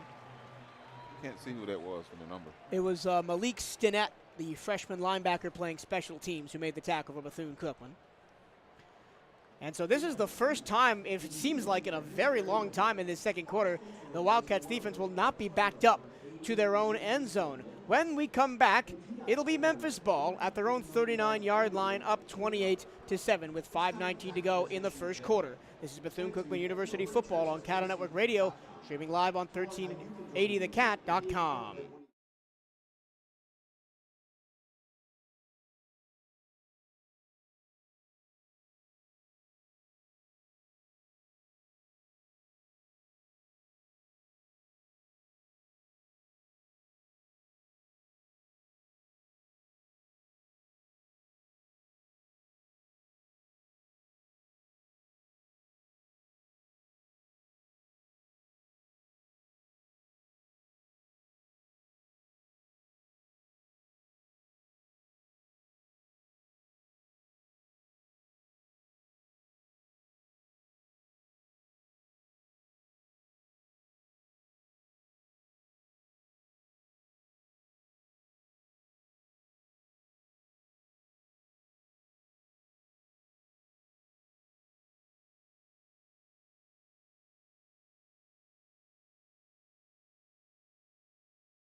Once again, coming up on the 2023 Bethune-Cookman Football Halftime Report, Daryl and Sela and myself will break down all the action and statistics from the first half here at the Liberty Stadium in Memphis, and then we'll throw it back to our Daytona Beach studios where Larry Steele will keep you up to date on all things Bethune-Cookman athletics and more. We've got 5 minutes and 19 seconds to play in the first half. It's a 28-7 lead for the Memphis Tigers over the Bethune-Cookman Wildcats. The Tigers are back on offense, but for the first time in a long time are not in BCU territory after a successful punt by Frederic. They start at their own 38-yard line. Here is the snap. It's going to be a screen to the far side. Pass is caught by Marcelo Bussey from Seth Hennigan, who is still in there at quarterback. Pick up a 4, and it's second down and 6, excuse me. Great time to get off the block. Got a good tackle. 3 yards. Bussey is out there as a new wide receiver. Also, Towski Dove in it wide out for Memphis as they start to rotate some of those starters out of the game. Hennigan, of course, still in there. He claps his hands. Once, now twice. Takes this snap, handoff. No, he pulls it out of the belly of his receiver, fires over the middle, and it's incomplete. He was looking for Towski Dove on the crosser, and he just straight up dropped it. He's kind of wild in his throws, so you put some pressure on him, he kind of rushes himself. Yeah, I thought he was going to hand it off to Blake Watson, who was back there in there at running back, but no, he pulled it out on the play action. RPO, 3rd and 7 yards to go. Let's call force on the punt. Call it 3rd and 6. Okay. Hannigan with Watson sidecar to the right, 3 receivers right, single left. Bubble screen to the bottom. 4-man front for Bethune-Cookman. 3 linebackers in the game. Hannigan takes the snap. He's going to look deep. He's going to throw deep. It's going to be caught at the 50, and turning upfield for a first down is Towski Dove on a curl route. Nice pass and catch that time. Picked up the first down. Yep, Omari Hill-Robinson made the tackle. And again, Bethune-Cookman brought extra pressure on the outside. Steven Sparrow blitzed from his linebacker spot that time. But another first down for Memphis. They're into Bethune-Cookman territory. Place the ball at the 46-yard line. 2 receivers to each side, plus the tight end to the right. Ball left hash. Comes the blitz on the bottom. They only send 4. It's a run up the middle for Watson. He gets past the first level. He's dragging a defender, still on his feet, now shouldered to the ground near the 40-yard line, called the 39. He dragged Ryan Blake about 5 yards down the field before he was finally tackled by Jabari Jordan. It's because Blake was blitzing and he didn't tackle him. He just grabbed him. And he was pulled out about 7 yards down, 5 or 6 yards down the field. You got to get your body in front. You can't just use your arms. These strong running backs for Memphis will just run through those arm tackles all day long. 2nd and 5 now from the 38-yard line of Bethune-Cookman going left to right. 3:25 and counting here in the first half. Hannigan takes the snap. He's under pressure. The throw gets away. It's in the air and intercepted. It's picked off. Tyrone Franklin Jr. intercepts the ball at the Bethune-Cookman 25-yard line after it was deflected off the hands of Marcelo Bussey. A 2nd interception of the game for Bethune-Cookman, 3rd technically. You know, we talked about the pressure. He was up under pressure that time, and he kind of threw it kind of high over the receiver's hand, and it was tipped. Franklin, the former quarterback, at safety with the interception. Eddie Walls, man, he is a menace on that defensive line. He came off the blind side. I thought Hennigan was just going to get crushed, but he got the pass away. It was high and wild. It was intercepted by Tyrone Franklin Jr. And the Wildcats defense, once again, is the standout unit of the day. They will set up at their own 23. Walter Simmons back in the game at quarterback. He claps his hands. 2 receivers right, single left. 1 running back of the backfield. It's going to be Simmons on a screen to the right-hand side. That's going to be the tight end, Demanye Moore. He's going to be tackled right at the line of scrimmage by Sincere Evans, the linebacker, transferring from Coastal Carolina, native of Memphis. 2nd down and 10. Demanye Moore is a former quarterback. He was a quarterback in the spring. They moving to H-back. We've got former quarterbacks all over the place. We had almost 10 quarterbacks in camp trying out. Same formation, just flip it. Now 2 receivers to the far side, 1 to the near. Ball on the far hash. Memphis shows blitz with 2 of their linebackers. They will bring the pressure. Simmons to the far side, incomplete. Threw it well behind Dakari Allen Johnson. If he puts that one on the money, Allen Johnson's getting 10, 15 yards out of that because he was wide open. And he only had one man to beat. You know, you can juke that guy and run down the field. Yeah, he was matched up one-on-one on the far side with Malik Feaster, the transfer from Florida State, graduate transfer. But now it's going to be third and 10. Third and long again. 2 receivers left, single right, linebackers now well back of the line for Memphis. Simmons looks to the sideline to get the play. It's going to be Jimmy Robinson in the game at running back. 7 seconds on the play clock. Robinson gets the play away, draw to Robinson, and he's going to get 2 yards in a cloud of dust. Not a whole lot more than that, and Darius Coffey made the tackle, and it's going to be another punting situation for Bethune-Cookman. 2 minutes and 29 seconds to go here in the half. Cats not showing much on offense. They're running dive up the middle, and that tonal screen is most of the plays we're seeing from Walter Simmons. And let me tell you one thing. Memphis is not playing around. They just called a timeout to keep 2 minutes and 29 seconds on the clock here in the first half. We'll keep it right here so we can talk about a couple of things. I love the way the defense is playing. Yes, they've given up 28 points. Yes, the offense and special teams have not put them in great situations, but 2 interceptions, 3 interceptions, but they took 1 away. They almost had another 4th down stop. The defensive line's been getting pressure on Seth Hennigan. Standout unit of the game for me right now. I think the scheme has changed a little bit on defense, and we're seeing some pressure from both ends of the defensive line, and that's causing the quarterback to hurry some throws. And we've seen the defense make some great plays, even though they've given up 28 points. Anthony Frederic is going to stand at his own 11-yard line. Kobe Drake returns for Memphis. He stands at his own 45. Here's the snap. Frederic almost gets it blocked. Greek takes a hard spill. The ball careens out of bounds near midfield. 3 separate flags are littered in the Wildcats backfield. Now, is this going to be a roughing the kicker or running into the kicker? Because let's see what they get. If it's running into, they're just going to punt it again. If it's roughing the kicker, we get a first down. They had 12 men on the field. It's a roughing the kicker, so the elevated penalty, it'll give the Wildcats a fresh set of downs. I wonder if this is the first time this kid has ever had contact with the punter. He's from Australia, you know what I'm saying? No, this is Anthony Frederic from Tampa. Okay. Yeah, he's the punter. Cade Hector is the kicker. Hector is the kicker, okay. Yeah, I mean, and he was ranked in the top 100 high school punters in Florida when he was at Tampa Catholic High School, so he's got to know that he's got to get that punt away, but... We got a break right here. Let's see if the offense can put something on the board with 2:23 to go. So the Wildcats take advantage of the roughing the kicker penalty and are still on offense with 2:23 to go in the first half. They're at their own 40-yard line going right to left. All 4 receivers bunched right near the line of scrimmage on the right-hand side of the formation. Simmons takes the snap, 4-man rush, has time in the pocket. Now he escapes. He's trying to defend. He's going to slide close to the 45-yard line. That's a poor spot. They're only going to give him 3 yards. He got 5 or 6 on that slide. He slid into the cat's mouth on the logo, and they're pushing it back to the cat paw. They're taking 2 or 3 yards away from Walter Simmons there. Nice pocket awareness to scramble away. 2nd down and 7 after a 3-yard gain. Now they'll spread the field wide. 2 receivers left, 1 to the right, tight end right. Press man from Memphis. Going to be a handoff to Jimmy Robinson in the backfield, trying to run through a bunch of tall trees in there. Picks up 2 yards. Nope, they'll only say he got 1. Going to bring down 3rd down and 6. They're at their own 44-yard line. Got to get to midfield for a first down. Jimmy Robinson should be the standout running back of this team this year, but has gotten no love so far today. Screen pattern right here to kind of curtail that rush that's coming. A nice screen would be perfect right here on the left side. 3 receivers bunched to the left, single right. Memphis shows pressure on 3rd and 6.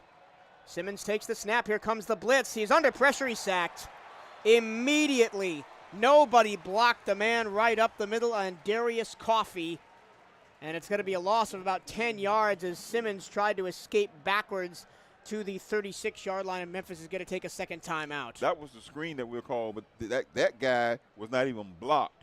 The offensive lineman has to block, then release. He released too early. The screen was to the near side to Jimmy Robinson. Jimmy Robinson was telling him, you got to stop him first, then come out into the flats for the block. But also Memphis overloaded that right-hand side of the defensive front. They brought 2 players, and the left guard, Stephen Mosley, out there for Bethune-Cookman, just didn't have a chance.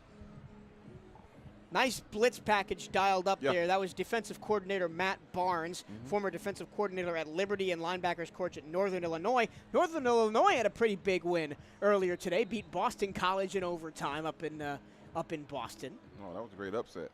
So now here is Anthony Frederic punting now from his own 20-yard line. Drake all the way back at his own 25. No pressure on the punt this time. He gets it away. He forces Drake all the way back to the 15. Fair catch at the 13-yard line. Nice punt by Anthony Frederic. And that's going to be the worst starting field position for Memphis of the ball game.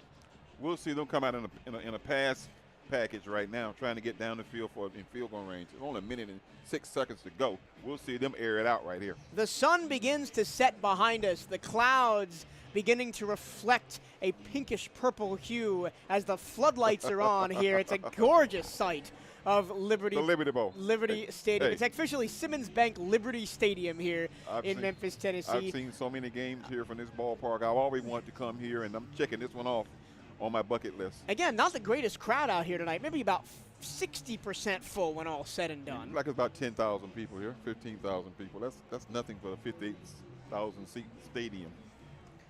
Seth Hennigan back in at quarterback. 1:06 to go in the first half.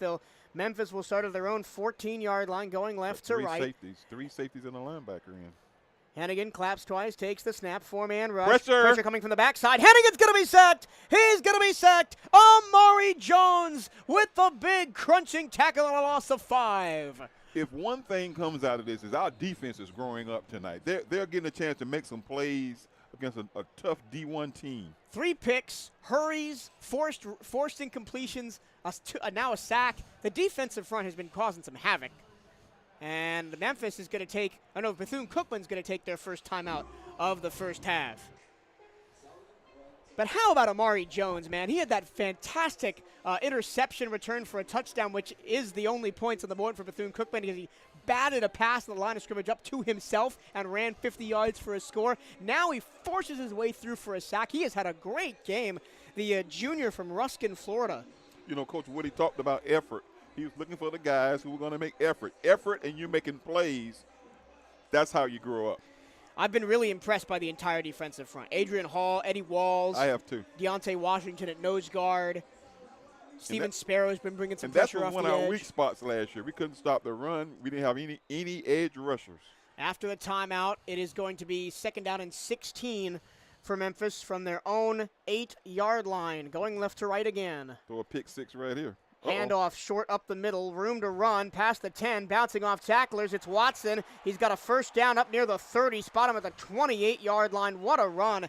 And he bounced off of Omari Hill Robinson, and Robinson is down, holding his head as the trainers rush on. This would be a huge blow for the Wildcats if they lost OHR in the first game. Robinson, the senior, all 4 years at Bethune-Cookman.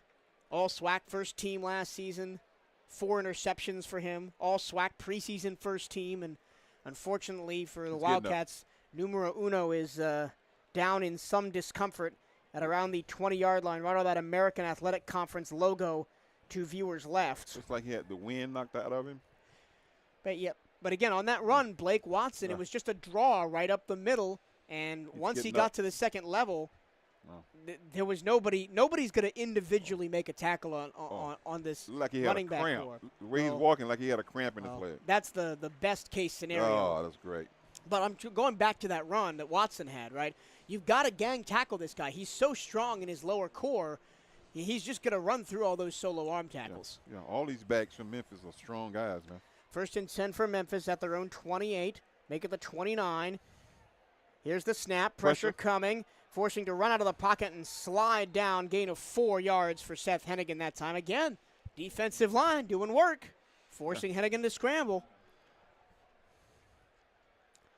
Hennigan from Denton, Texas. Denton Ryan High School. They'll go quickly. Here's the snap to Hennigan. Play action. 5-man rush. Hennigan rolls out. Throws out of bounds. Oh, he almost hit a man on the sideline. It was off the fingertips of Kobe Drake, but he was just throwing that ball away. 22 seconds left to go in the first half. It'll bring up a 3rd down and 6 for Memphis. Got to get to the 40-yard line for a first down right now. Hannigan with 3 receivers to the right, 1 left. Blake Watson is the running back in the backfield.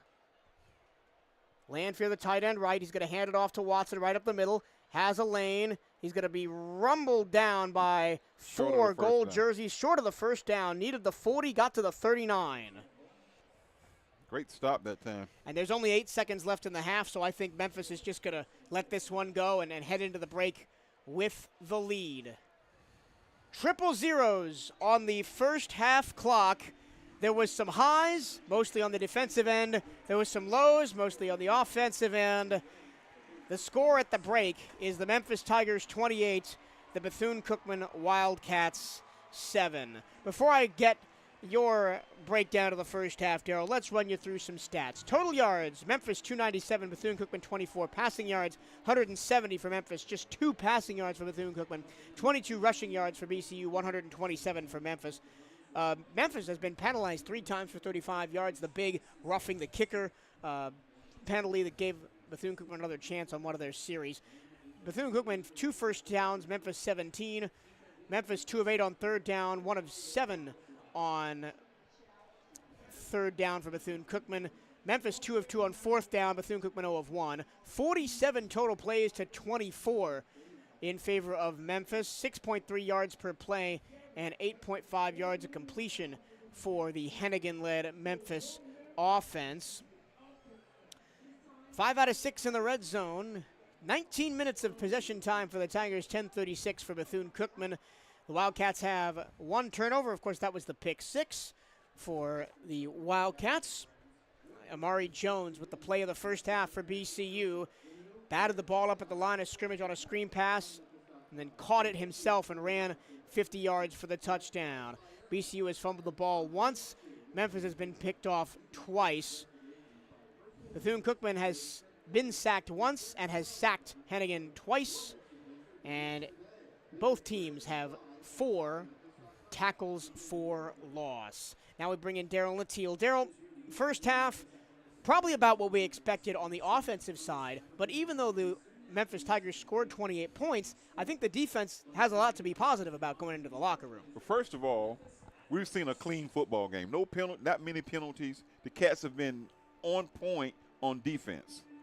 As far as the defensive line, making the plays, making the adjustments. The offensive side of the ball, the time of possession is very, very key. We've only had the ball 10 minutes. We haven't seen much offense with Simmons in the game.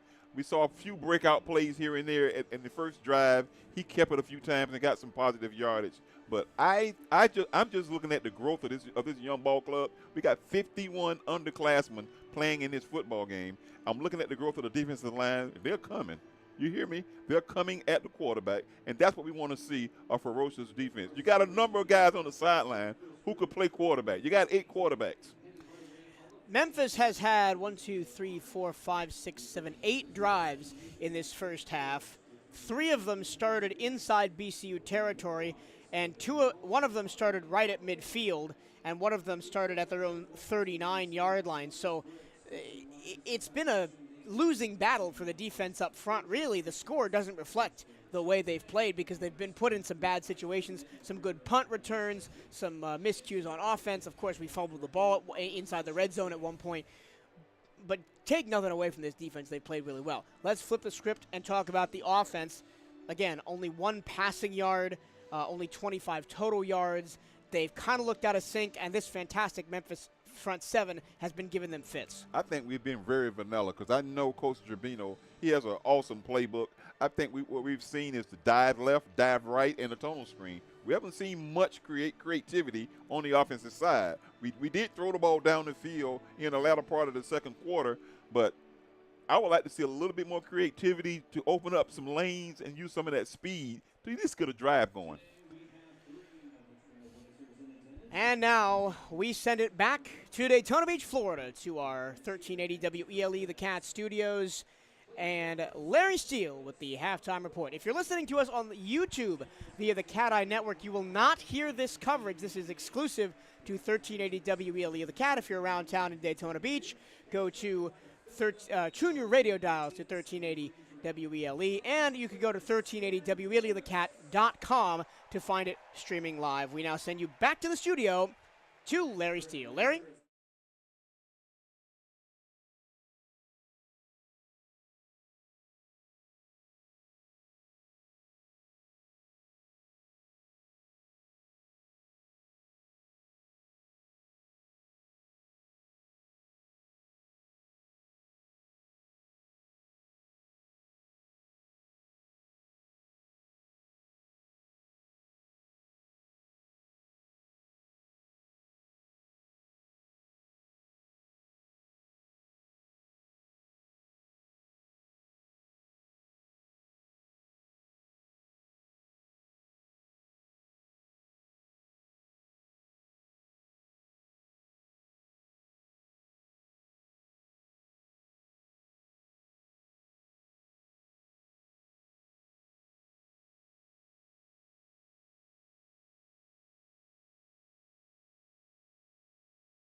Thank you, Larry. Michael Torello and Daryl Natillo back here live atop the press box at Simmons Bank Liberty Stadium in a now quiet and dark Memphis, Tennessee.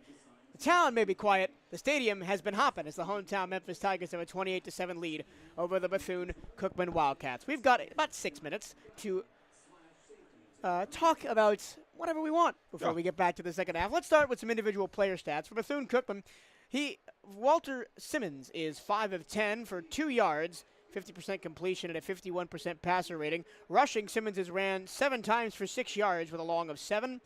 Bivens has carried the ball once for 8 yards. Lindsey 2 times for 5 yards, and Robinson 4 times for 3 yards. Receiving, Dakari Allen Johnson has 2 receptions. Moore, Turner, and Ellington have 1, and 4 receivers combined for the other 5 receptions. For Memphis, Hennigan is 20 of 28 for 181 yards, no touchdowns, 2 interceptions. That's a passer rating of 114. Rushing, Watson has 9 carries for 75 yards and 3 touchdowns. He has been the best player on the Memphis side of the ball today. Smith has 6 carries for 29 yards. Hennigan has scrambled 3 times for 1 yard, and 4 rushers make up the other 116 rushing yards for Memphis. I want to turn the page, Daryl. I want to talk about next week. I want to talk about the rest of the season. You just heard from Larry in the studio about Family Day next week at Daytona Stadium as we host Savannah State. I almost said Memphis State. That's what the Memphis University used to be called. Right. As we host Savannah State for the first home game of the season at Daytona Stadium. What are you looking forward to next week? Well, Savannah State used to be a MEAC foe, and they went back and down. And then an SAIC foe as well. Foe. They went back down to Division II. They come into Daytona Beach. Our first, it's the first time the Wildcats have had a home game this early in the season in quite a while. So we're looking for the fans to come out next week, Daytona Beach Stadium, because the Wildcats will be taking on the Tigers of Savannah State. Savannah State playing Lane College tonight. We don't have a score on that game yet, but it'll be a great opportunity to come out and see the new look Wildcats in Daytona Beach next week. The Cats trail right now 28-7, but the game is not indicative of the score. We've seen some great individual play, and we were talking with Bryce, the sports information director, came into the booth, and he was telling us that we're really not showing much. And I know we're not, because we're only running 3 plays. You're running the tone screen, left or right, and we're running back up the middle. The first 2 plays of the game, the RPO, we saw Simmons gain a lot of yardage. But we have not seen him go back to that the rest of the ball game. So maybe we'll see another quarterback in the third quarter. Maybe not. Maybe you'll see Walter Simmons the rest of the ball game, and he'll shelf Sprague and Bethea for next week. Next week, of course, Savannah State. Then the Wildcats are on the road for 3 straight weeks at Miami, at Jackson State, and then at Alabama State. We return home on the 14th of October to play Texas Southern for homecoming. Then it's the Jacksonville Extravaganza, TIAA Bank Field against the Southern Jaguars on the 21st. Then we go on the road at Jackson State to close out the month of October. And then 2 out of the last 3 at home, Daryl, Mississippi Valley, Alabama A&M, and then the Classic on the 18th of November. But those last 2 home games against Mississippi Valley State and Alabama A&M are going to be excellent opportunities for the Wildcats to pick up momentum late in the season headed into the Classic. Yeah, this is a test for the Cats. When you look at where we are coming from, you overhaul the whole roster since what, March? A lot of new kids in the program, a lot of new kids on campus. First time ever wearing maroon and gold, first time ever playing as a Wildcat. And we're seeing a team that's slowly gelling together. Like we said before, we got 19 new starters than we had last year. Let's take a look around the college football world, get you some scores from elsewhere. Okay. Finals from earlier today in the top 25. Oklahoma beat Arkansas State 73-0. Tennessee beat Virginia 49-13. Iowa beat Utah State 24-14. Michigan handled East Carolina 30-3. Colorado and Deion Sanders, former Jackson State coach, beat TCU 45-42 in a massive upset out west. Mississippi beat Mercer 73-7. Oregon handled Portland State 81-7. Lots of lopsided scores today. Mercer. Wisconsin beat Buffalo 38-17, and Texas beat Rice 37-10. Notre Dame beat Tennessee State 56-10. 3. Ohio State handled Indiana 23-3. Washington rallied from an early deficit to beat Boise State 56-7. Now some games that are currently in progress. The number 1 Georgia Bulldogs are up on Tennessee Martin 31-0 in the third quarter. USC is up on Nevada 35-7 in the third quarter. And then some games at halftime. Kansas State up on Southeast Missouri 35-0. Texas A&M up on New Mexico 35-7. Penn State and West Virginia. Penn State has a 14-7 lead over the Mountaineers. That game approaching halftime. UNC down to South Carolina 14-10. A game we're all going to probably be keeping our eyes on there. Alabama 14-0 over Middle Tennessee. And Tulane in one of the key mid-major matchups of the weekend is up over South Alabama 10-7. That game has just started this second quarter. Some key matchups tomorrow into Sunday. Oregon State plays San Jose State. Clemson plays Duke, and the game we'll all be watching, Daryl, Florida State and LSU. We've got about 30 seconds before we get back to gameplay here at the Liberty Bowl. Quick 10-second preview, Florida State LSU. Well, LSU is known to come out be a fast starter.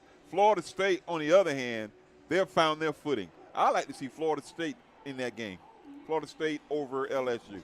And we forgot about Florida A&M and Jackson State down in Miami. Yeah, I was just looking at the top 25, of course. Oh, okay. I think at the end of the third quarter, we'll get you some SWAC scores from around the grounds as well. We are just about set to go here in the second half. The Bethune-Cookman Wildcats wearing maroon helmets, gold jerseys, gold pants, maroon numbers with white trim, will be receiving the ball. They'll go from left to right. The Memphis Tigers in their 901 special helmets, white helmets, blue jerseys, white pants, white numbers, and white tiger stripe trimming down the sides of the jerseys are getting set to kick it off here in this second half. Tristan Vandenberg is set to kick off. Darnell Dees has only had one kick return today. Will he get a second one? No, he's going to get to that ball 3 yards deep in the end zone, and it will go for a touchback. And we're going to see the Bethune-Cookman Wildcats offense on the field right now, a BCU offense that has struggled against this defensive front. And a defensive front, I might add, that is going to be one of the best in the American Conference this year, especially guys like Carmonte Hamilton, Jeffrey Canton-Arku, Sincere Evans. They're complete bulldozers back there. They have a great defensive front. They have some great athletes on this ball club, and I'm going to watch them the rest of the season. And they've given UCF fits the last few years, too. Walter Simmons III back in at quarterback. As predicted by our SID Bryce, we may just see him the rest of the way and save some of our other options for next week against Savannah State and the week after that against Miami. 1st and 10 from the 25-yard line. One receiver each side, fullback and running back in the backfield. Going to be a handoff right up the middle. Pounding forward for 2, maybe 3 yards is Jimmy Robinson, 2nd down and 7. I always listen to my SID. He knows what's going on, and we're going to be vanilla the rest of the ball game. That's what he says. Well, we're down 28-7. I'd love to see the offense get in the end zone or get into a drive, a couple of first downs, just get a rhythm going. We only have 2 first downs in the whole game. I'd love to see it go on a little bit of a run, but we've been very conservative on offense. I'm assuming that's by design by head coach Raymond Woody. 2nd down and 8 after a 2-yard gain. One man in motion. It's going to be another handoff to Robinson, trying to pick his way through the defense. Going to get 1, maybe 2 more to the 29-yard line. It's going to bring up 3rd down and 6 for Bethune-Cookman. They're at the 29, got to get to the 35. So by doing this, are you testing your offensive line now just to see if they can get something going? If you're going to be this vanilla, you're testing your offensive lineman. I think that is part of the plan for offensive coordinators Joe Garbino and Dante Pimpleton. But let's see if they air the ball out here. 3rd and 6. Just 2 receivers again. Play action. Swing pass to the offensive lineman who lined up a tight end. It's going to be caught, but not close to a first down. Only got 3 yards. Number 70? Oh, excuse me, 4th down. 74. 74. That is Miguel Sahagun, the junior from Chico, California. San Mateo. He lined up at tight end and caught a pass. How about that? Well, we're seeing everything tonight. I know for a fact Coach Gerbino is one of the brilliant minds in the SWAG, and we're not going to see that tonight. We're going to see vanilla offense. 4th and 3 from the 32. Here's punting formation now for Anthony Frederick. After a rough start, he has been pretty good. He takes that snap off the turf and shanked it. It's going to go out of bounds near the 45-yard line, and Memphis once again is going to get brilliant field position. Kobe Drake was back there, and he didn't even get a chance to make a return. 18-yard punt. I need to be more careful when I heap praise on people before they play. I feel like that was the old announcer's curse there. Right now, in the words of Allen Iverson, this is practice. This is practice now, guys. And it is some of the toughest practice the Wildcats are going to face all season, right? Yes, we play Miami in 2 weeks, but right now, this defense is going to test itself. Is Seth Hennigan in the ball game? The answer is yes. Penny Hardaway on a jumbotron there, the basketball coach at Memphis. Hennigan's gain of 7, second down and 3. He's just finding a little seam and settling down right there. Hennigan in the I formation. This time he hands it off to Watson, left side. Nobody touches Watson. He's finally tripped up inside the 30. Excuse me, that was Sutton Smith on the carry. Gain of about 12 yards and another first down, making the 28-yard line. Iverson Clement that time had his man downfield and the ball was coming right at him. He was able to trip him up. The Wildcats have been great pass rush, and in the secondary today, they've been less good against the run.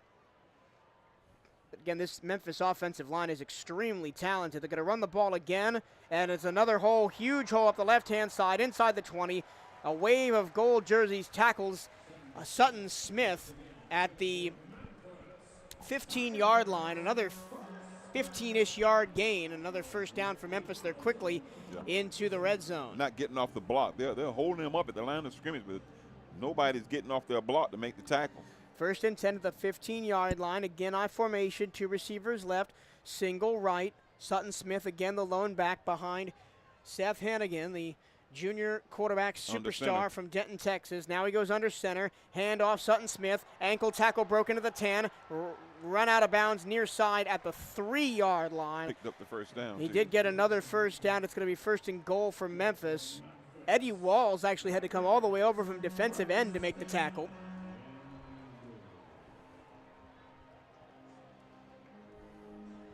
Memphis going to go quickly. Hennigan handing off to Sutton Smith. Up the middle. Touchdown, Memphis. Once again, that front four, Jacob Likes, Jonah Gamble, McKalen Pounders, and Davion Carter just pushing the defensive line for Bethune-Cookman back 5, 6, 7 yards, and nobody's touching that running back. Touchdown, Memphis. That drive was all Sutton Smith.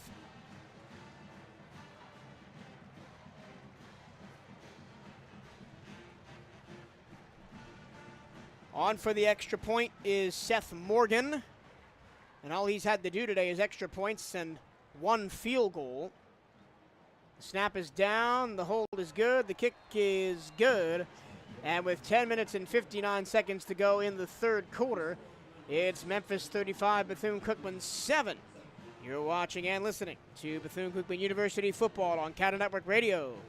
1380 The Cat WELE, streaming live at 1380WELETheCat.com.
Michael Trillo and Daryl Natil at Simmons Bank Liberty Stadium here in Memphis, Tennessee. It's 35-7. Memphis Tigers over Bethune-Cookman University Wildcats as the Memphis Tigers took a short field and ran in for another rushing touchdown, this time on Sutton Smith's legs. That drive was all Sutton Smith. 5 plays, 45 yards, all of them gained by Smith in 2 minutes and 4 seconds. The kick is away. Darnell Dees will fair catch it in the end zone. The Wildcats will start at the 25-yard line. So we were thinking that the Wildcats are going to go very conservative here for the rest of the game on offense. If they were to throw some wrinkle in, what would you want to see? I like to see a screen pass, a setup, because that'll negate the rush that's coming at them, and we can get the ball on the outside and get some positive yards. Well, we only got 1 yard passing. But they've tried that tunnel screen a couple of times, but it's been gone for either negative yards or no yards every time they've tried it. Wildcats going left to right in the all gold maroon helmets, maroon numbers with a white trim. Walter Simmons still in at quarterback. This time it's Jaden Bivens at running back, 3 receivers to the right. 5 down linemen for Memphis plus the 2 linebackers. The rush up top. Comes Play the rush. action. Simmons skips Run away, runs straight up the middle to the 30 to the 35, wrestled down at the 36-yard line. A first down for the Wildcats. How about that? Positive yardage. Positive yardage, and it may have been a scramble, but nice heads-up play by Walter Simmons to recognize that the rush was coming from the blind side. I'd like to welcome a first-time viewer down in Brevard County down there, Ricky Scott, listening in on the CatEye Network. Thank you, everybody listening in, no matter if you're from Daytona Beach or Listening all over the state. wherever in the world you're listening to us from. First and 10 for the Wildcats from the 36-yard line, going left to right.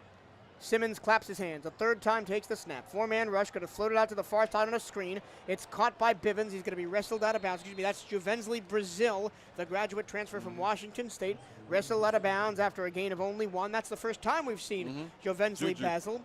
Yep, JoJo, you know, we had a baseball player from Washington State, too, didn't we? Yeah, Highland Hall, one of the SWAC all performers, part of the baseball team's terrific run to the SWAC tournament finals back in May.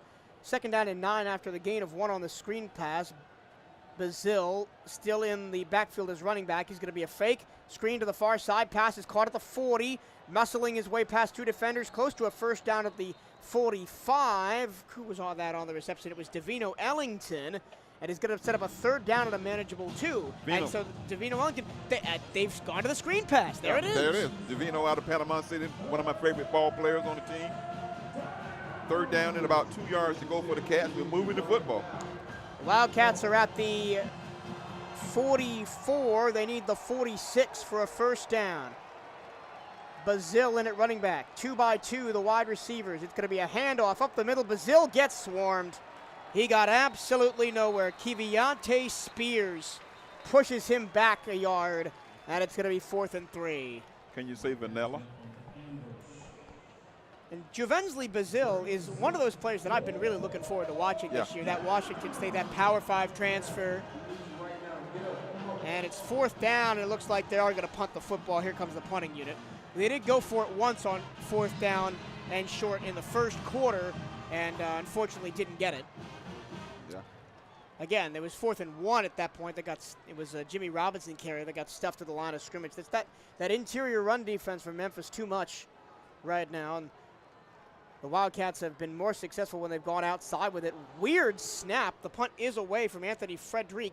Drake calls for a fair catch, and he makes that fair catch in traffic at the 22-yard line, and that is where the Memphis Tigers will have the ball when we come back.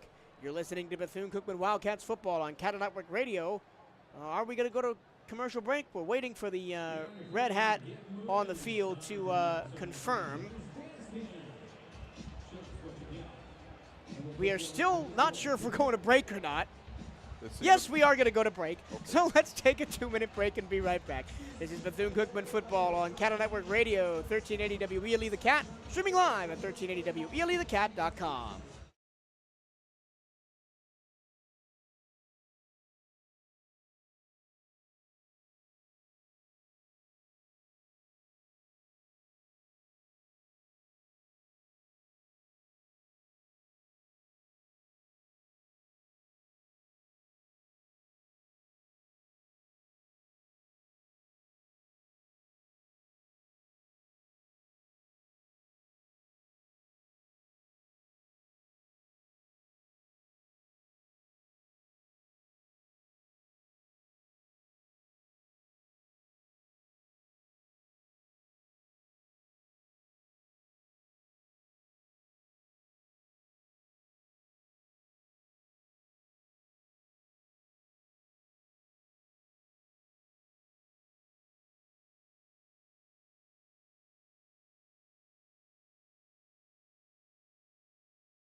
Live from Simmons Bank Liberty Stadium in Memphis, Tennessee, it's the Memphis Tigers 35, the Bethune-Cookman Wildcats 7 with 8 minutes and 18 seconds to go in the third quarter. My name is Michael Torello. Happy to have your company all night and all season long. Daryl Natil is alongside me, as he will be for most Bethune-Cookman football games this year. Memphis starts with the football after the fair catch on the punt at their own 22-yard line. Seth Hennigan is back in the ball game. I'm surprised he is still in this game, which is 35-7. Again, still only in the third quarter. Wearing that one white glove on his left hand. Has two receivers stacked to the left, single right. He's going to hand the ball off, and right behind the line of scrimmage, the running back is tackled by Ejike Brown. Blake Watson stopped up for no gain. Ejike Brown has played a heck of a ball game himself. Brown not listed as the starter at Jack linebacker. Amari Jones, who's had maybe the best game of any Bethune-Cookman Wildcat so far tonight, is starting in that position. But when Brown has been in the ball game, he's made a good account of himself, dialing up that pressure. Second down and 10. Snap to Hannigan.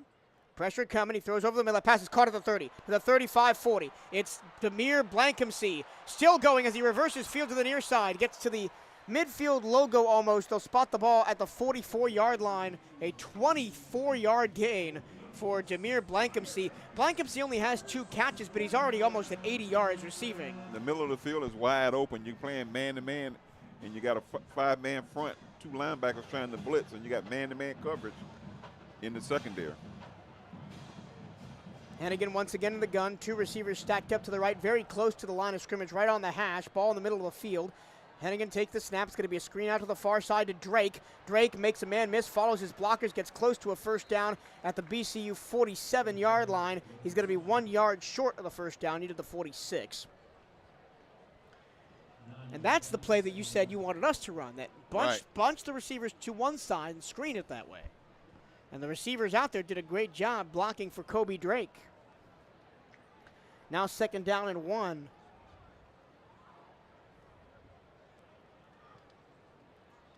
Shotgun snap, play action, Hennigan, pressure in his face, throws it way down the field, wide open, caught by Blankhamsey, 10-5, touchdown down the numbers. Memphis takes the top off the defense and scores once again as Bethune-Cookman bought an extra corner on that blitz. Two huge plays for Demir Blankhamsey on that drive to set up the touchdown and score his first touchdown of the season. Blankhamsey is a transfer from Toledo, had over 600 yards in 3 seasons with the Rockets, as Seth Morgan is on for the extra point. It's up, and it is good. 6 minutes and 27 seconds to go in the third quarter. Memphis has opened up a 42-7 lead on Bethune-Cookman. That drive only 4 plays, 78 yards, and only was completed in 1 minute and 51 seconds. Blankhamsey now 6 catches for 98 yards and a touchdown. And that 47-yard touchdown reception was his longest catch of the night.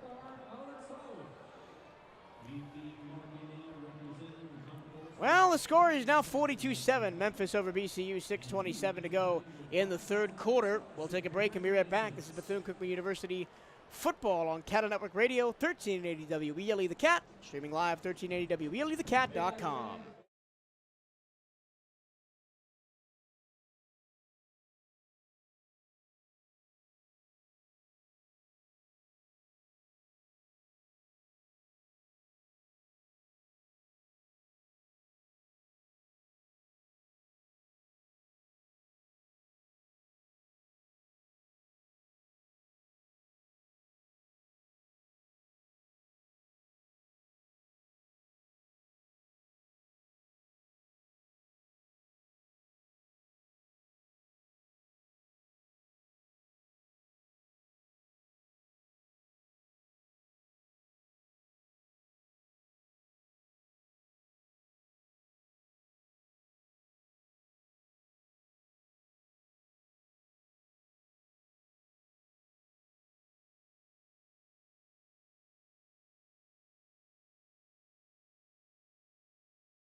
Michael Turillo and Daryl Latil back at Simmons Bank Liberty Stadium in Memphis. Wildcats about to get the ball back. The score is the Memphis Tigers 42, the Bethune-Cookman Wildcats just 7. Those 7 points coming on a pick 6 from Amari Jones back in the second quarter. And outside of that, that was back in the first quarter. Outside of that, it's been tough sledding for the Wildcats today on both sides of the ball, even though there have been some pretty good plays on the defensive side. Take nothing away from Memphis's offense, who's put up 42 points. Here's the kickoff right to left. Got the win at his from back. Seth Morgan. He's going to drive that one all the way out of the end zone. The Wildcats will once again start at their own 25. The last drive was more effective for BCU on offense. They did have a first down in the middle there and was close to a second first down. They ended up being 2 yards short. But on 3rd and 1, we keep running that same play up the middle. You want to hit them edges, man. Use that speed to try to get a first down. But every time we've had 3rd and short, we've run the same play. And the most successful that we've been is letting Simmons use his legs to the outside or throwing screens that way. Here we go once again. Walter Simmons is the quarterback. 3 receivers to the left, none to the right.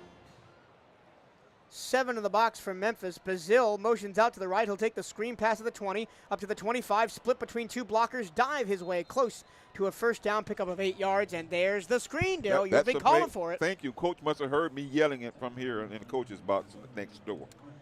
They set up the screen to Juvensley Bazil. Once again, the graduate student from Washington State, but originally from Naples, Florida. Yeah, that kid needs to get some more touches because he can really hum with the football. 2nd down and 2 at the 33-yard line, either 35. Bazil still in at running back, and a flag on the play. We're going to get a false start. I believe Antoine Wells moved early. We haven't seen that much tonight. This is the first false start we've had all game. We've not been penalized much either, and Coach said that you won't see this team penalized like it was in the past. That was the first penalty, first false start, for Bethune-Cookman. They've now had 3 penalties for just 10 yards. 3 penalties, 35 yards for Memphis. Now 2nd down and 7. Comes the blitz. They do rush 5. Simmons has to get the ball out there quickly, and it's incomplete low. He was looking for that screen again to Bazil. Yeah, they had too many men. They had 1 more man than we had on their line, and that guy came through clean. And it's once again that's the linebacker and Darius Coffey, who's been that extra man through on the blitzes for Memphis. 3rd down and 7. 3 receivers right, single left. Ball on the left hash. Simmons trying to draw Memphis offside with a bit of a hard count here. Need the 35-yard line for a first down, ball at the 33. Now the snap comes. Simmons looking, throwing in the traffic and incomplete. Looking for Omari Stewart on a crossing pattern. He was hand fighting with Jeffrey Canton-Arku. Maybe a hint of a pass interference there, but the referees let him play, and it's another 4th down. 3 and out for Bethune-Cookman. At least we threw it that time. You know, we've been trying to run the ball on 3rd and long. That pass right there could have been easily a pass interference. They were chicken fighting, and the referee let them play, but it's 4th down.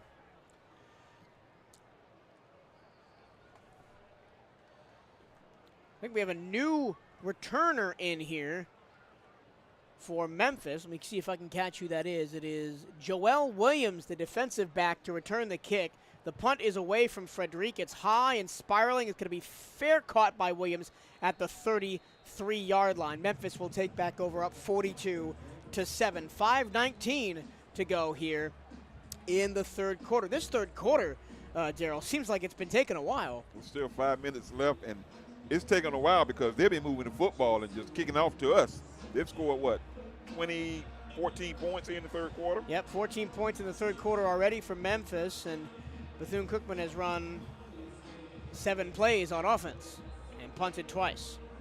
Here's what we're doing. We're trying to take something positive out of what we're seeing, and like I said before, there are a few kids who are really standing up and showing some great play. You know, we've seen Jovinsky, the running back, look well. The defensive line has been more impressive to me than anything. Eddie Walls being great. Yeah, Amari Walls, Jones being great. Jones. Steven Sparrow's been doing Yeah. all right. The secondary has been kind of picked apart when Hannigan has had time to pass the ball. Hannigan now back Man to in man now. at quarterback. Ball on the 33-yard line. Memphis going right to left. 5:19 to go. Here's the snap. Draw play up the middle. Make a tackle. And it's an ankle tackle near the 40 made on Blake Watson. Excuse me, that was Sutton Smith, the running back. Omari Hill Robinson, who is still out there after suffering a bit of a cramp late in the first half. And Hill Robinson has been in a boot most of this week and not been practicing. So I'm surprised he's kind of still out there and playing this deep into the game. 4:50 to go in counting third quarter. 2nd down and 4 after the initial pickup from Sutton. It's going to be another Sutton run. No, Hennigan's going to keep it. He's going to throw on a rollout and catches man at the 40, right down the numbers, 30, 25, 20. He's in a crowd of gold, cuts it back to the middle, dragged down inside the 10-yard line. Another wrinkle for the Memphis offense, and Towski Dove takes it 60 yards to set up Memphis in the red zone again. That's the play I was talking about with Simmons. When Simmons was keeping it on an RPO and going the opposite direction, the receiver was wide open because they came up to make the tackle. He just tossed it over the defensive back head for the long play. Yeah, the defensive back there bit on the play action, and Hennigan just rolled right into pressure and threw it to Dove in one-on-one coverage, and Dove only had to beat one man, and then he scampered most of the way down the field. Now 1st and goal at the 6-yard line. Comes the blitz. It's going to be a handoff up the middle, and finally the run defense gets home. It's going to be a gain of only 1 for Sutton Smith. De'Aris Thomas, the sophomore from Naples, transferred from Florida Atlantic, made the tackle for Bethune-Cookman. 2nd down and goal for Memphis from the 7-yard line. Watch the fade route. Hennigan, screen set up at the 5. Nobody's going to touch him. Blocking perfect. Touchdown, Memphis. Christian Carter, the redshirt junior from Kansas City and a Division II transfer from Pittsburgh State, has another Memphis touchdown, and it is 48-7. That was a nice looking play because the blocking was set up perfectly by the other wide receiver. A little hitch and a little screen right there, and he just walked into the end zone. Christian Carter on the pass from Hennigan. 4 plays, 67 yards in a minute 56. The 54-yard pass to Dove was the standout play on the drive. Extra point once again good by Seth Morgan, transfer from Sam Houston. 3:23 to go in the third, and it's been all Memphis in this third quarter. 20 points already. It's their highest scoring quarter of the night so far. Had 10 in the first, 18 in the second, now 21 in the third to push the lead to 49-7. 3:23 to go in the third quarter. Watching the replay, the back out of the backfield was the guy who made the key block. He just stood there and shielded the other defensive back on the little swing pass for the touchdown. And Memphis is starting to open up the playbook Yeah, a they're little opening up bit. their playbook. Ours got a lock on it. Trying to figure some things out, and Memphis plays Arkansas State, who got torched by Oklahoma 73-0 today next week. That's a Sun Belt team. Then they're home again on the 14th against Navy, and then they go to St. Louis to play Mizzou. That's going to be a big game on the in St. 23rd. Louis? In St. Louis. In the dome? In the dome. Vandenberg kicks off to Dees right to left. Fair catch. Dees is going to fair catch it 3 yards deep in the end zone. With that wind going right to left, it's not a strong wind. It's a bit of a lazy breeze, but it's enough for the powerful foot of Tristan Vandenberg, who's a transfer from Ohio, to drive that one into the end zone and keep the 2023 All-SWAC preseason first-team returner to just 1 return for 19 yards on the day. You know, they got Boise State coming in here too on September the 30th, along with Tulane. They got a tough schedule coming up. Really tough The schedule. American Conference got some great teams in it. UAB, Charlotte, South Florida, SMU, and Temple. Temple, of course, where head coach Raymond Woody was hired away from to be the head coach of BCU. 1st and 10 for the Wildcats on their own 25-yard line, going left to right in the gun. is Simmons. He fires it out to the far side. The pass is caught at the 30, room to run to the 40, to the 50, and dragged down right at midfield. Best play of the night for the Wildcats on offense. Still trying to see who the receiver was. He's got his hands over his jersey. It was Bethune-Cookman who made the catch and run. Yeah, little pitch and catch, that's all we need. Give them opportunity to run with the football. Only the 4th first down of the game for Bethune-Cookman. And maybe some backups in on the defensive side for Memphis, but I think the offense will take any momentum they can get at this point. You got Tink Boyd on the near side and Devino Ellington on the top. Haven't seen Tink Boyd nearly enough. Don't think he's made a catch so far today. Graduate student from Virginia Tech. Virginia Tech, that's going to be a pretty decent program out there in the ACC this year.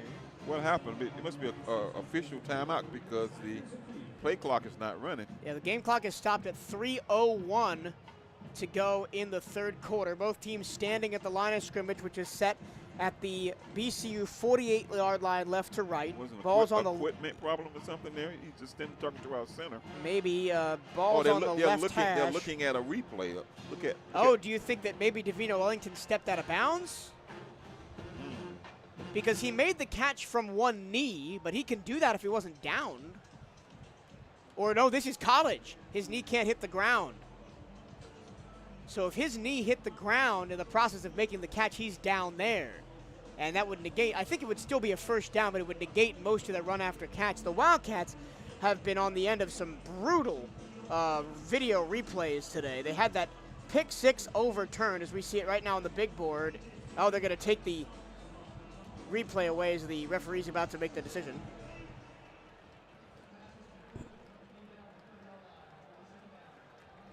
What happened? Yeah, his knee was down when he made the catch, so he's down right there. This is not the NFL. Wow. So they're going back to 2nd and 5? They're going back to 2nd and 5 at the 30-yard line. That's another big play for Bethune-Cookman, negated by a replay. 3rd or 4th one tonight. That's all right. Well, now it's 2nd and 5 of the 30. Bethune-Cookman have 20 yards taken away by that replay challenge. Well, it wasn't even a challenge, it was just a review. Swing out to the near side, thrown well behind Tink Boyd. Incomplete, 3rd down and 5. He's sidelined on that one. A little bit like the quarterback in Kansas City. Well, if he hit Boyd in stride there, it was the same play, just a quick screen to the wide receiver, and he had room to run. He was matched up 1v1 on the near side. What's our percentage on 3rd down? We haven't got any 3rd down. I think we have one for 10 on 3rd down. It's 3rd and 5 now. Simmons looks to the sideline to get the play. Offensive coordinator Joe Garbino signals to him. 7 in the box. They only rush 4. It's a pass. It's caught. First down, BCU. And he was sure enough hit, too. And it's going to be a late hit out of bounds. Dakari Allen Johnson took a shot at the 38-yard line. They're call it on us. They're going to call it maybe a hold. It was a bit of a wheel route to Dakari Allen Johnson. He made the catch. Let's see what he calls there. Offensive pass interference on Dakari Allen Johnson. They're going to call a pick on the play. And another BCU play is negated, that time by a penalty. 4th one tonight. 5th play tonight. Big play for Bethune-Cookman, negated the first 4 by challenges or reviews, and that one by a penalty. And I didn't see it in real time, although, to be perfectly honest, I wasn't watching. And we went from a first down at midfield to a 3rd and 20 at our own 15 in 2 plays. Home run ball. Or you hand off right here. It is Bazille in the backfield. Simmons takes the snap. He will throw. Steps up in the pocket. Has to run.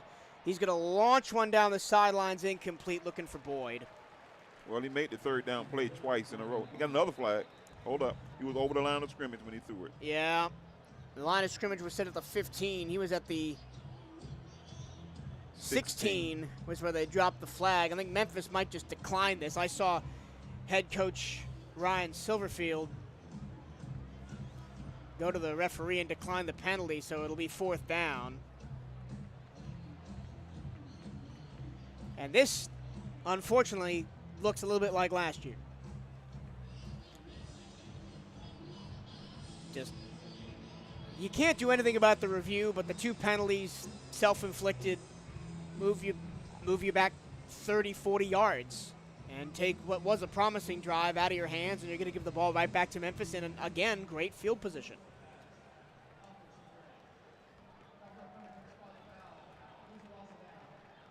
Although the illegal forward pass includes a loss of down, so it will be 4th down anyway. And Anthony Frederic has had a couple of good punts, a couple of not so good punts, but he has not been set up in the greatest of positions tonight. He has been punting from inside the 5, and now he's going to punt from the back of his own end zone. Joel Williams is once again the returner. He stands right at midfield. They might set up a return here. Frederic from the H of the Memphis Tigers in the striped end zone. No rush. Frederic gets it away. He's going to be caught right at midfield. Williams bounced off a tackle 45 and run down near the 40. Good recovery from BCU on special teams, but it's another field position win for the Memphis Tigers. They're going to start in BCU in BCU territory for the 5th time tonight. Yep. And, well, when they go back and look at the tape on that one in film, that'll be the drive that never was. A couple of drives that never was, because we gained first downs on a number of times. But that one specifically, that was the biggest offensive play of the night. And it got taken away because big play. Davino Ellington's knee was down, and then 2 penalties killed all the momentum. Memphis at their BCU 41, going right to left. It's still Seth Hennigan in the ball game at quarterback. Blake Watson is the running back. No, excuse me, Sutton Smith takes the handoff, bounces it back to the right side. He's got room to run. 1 man to beat at the 30. Bounces out to the sideline, 25. Out of bounds there at the 25-yard line after being shepherded out by Omari Hill-Robinson. They had it sealed off on the left side in reverse field, and Omari Hill-Robinson was the only one left, and he forced him out of bounds. This is the Memphis Tigers program that went 7-6 last year, but only 3-5 in conference. 1st and 10 at the 25, right on the American Athletic Conference logo at the 25-yard line. Handoff to Sutton, cuts it up the middle to the 20. He'll gain 5 yards before he is tackled on the play. Run down by Jabari Jowden. But they lost 4 games by less than 7 points, including 3 by 3 points or less, including a 45-47 loss to overtime to East Carolina. So they were a couple of plays away from maybe going 9 or 10 wins last year, this Memphis squad. The good-looking offense. I like the quarterback. And they won the First Responder Bowl over Utah State. Sutton moves from left to right in the backfield. He's going to take the snap, run up the middle. He's going to be tackled close to a 1st down at the 15-yard line. It'll depend on the spot. You got it. And they will give it to him. He's tackled by Educate Brown. 25 seconds left in the 3rd quarter, 49-7. Let's see if Memphis goes fast and tries to get one more touchdown in this 3rd quarter. Already 3 for the Tigers in the 3rd period. 21 points so far, 49-7. 11 seconds now, 10. Hannigan lets the clock run all the way down. Takes the snap with 3 seconds to go. Handoff up the middle to Sutton Smith. He got 1 yard to the 14-yard line. That'll move the chains. It was 3rd and 1, and now it is a fresh set of downs inside the 15-yard line. And we'll get there when we start the 4th quarter.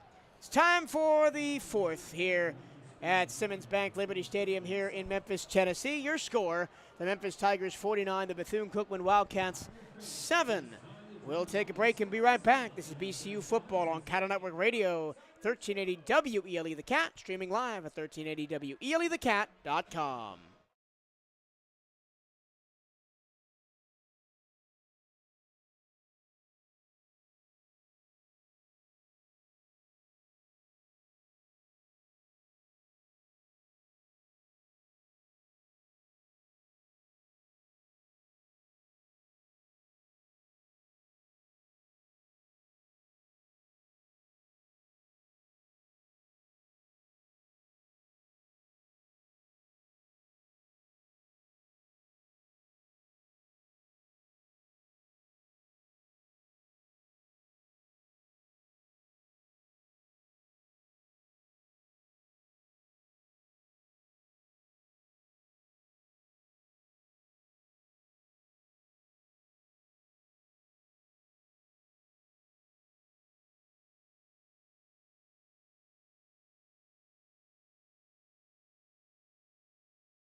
Start of the fourth quarter here in Memphis, Tennessee. The hometown Tigers with a 49-7 lead over the Bethune-Cookman Wildcats.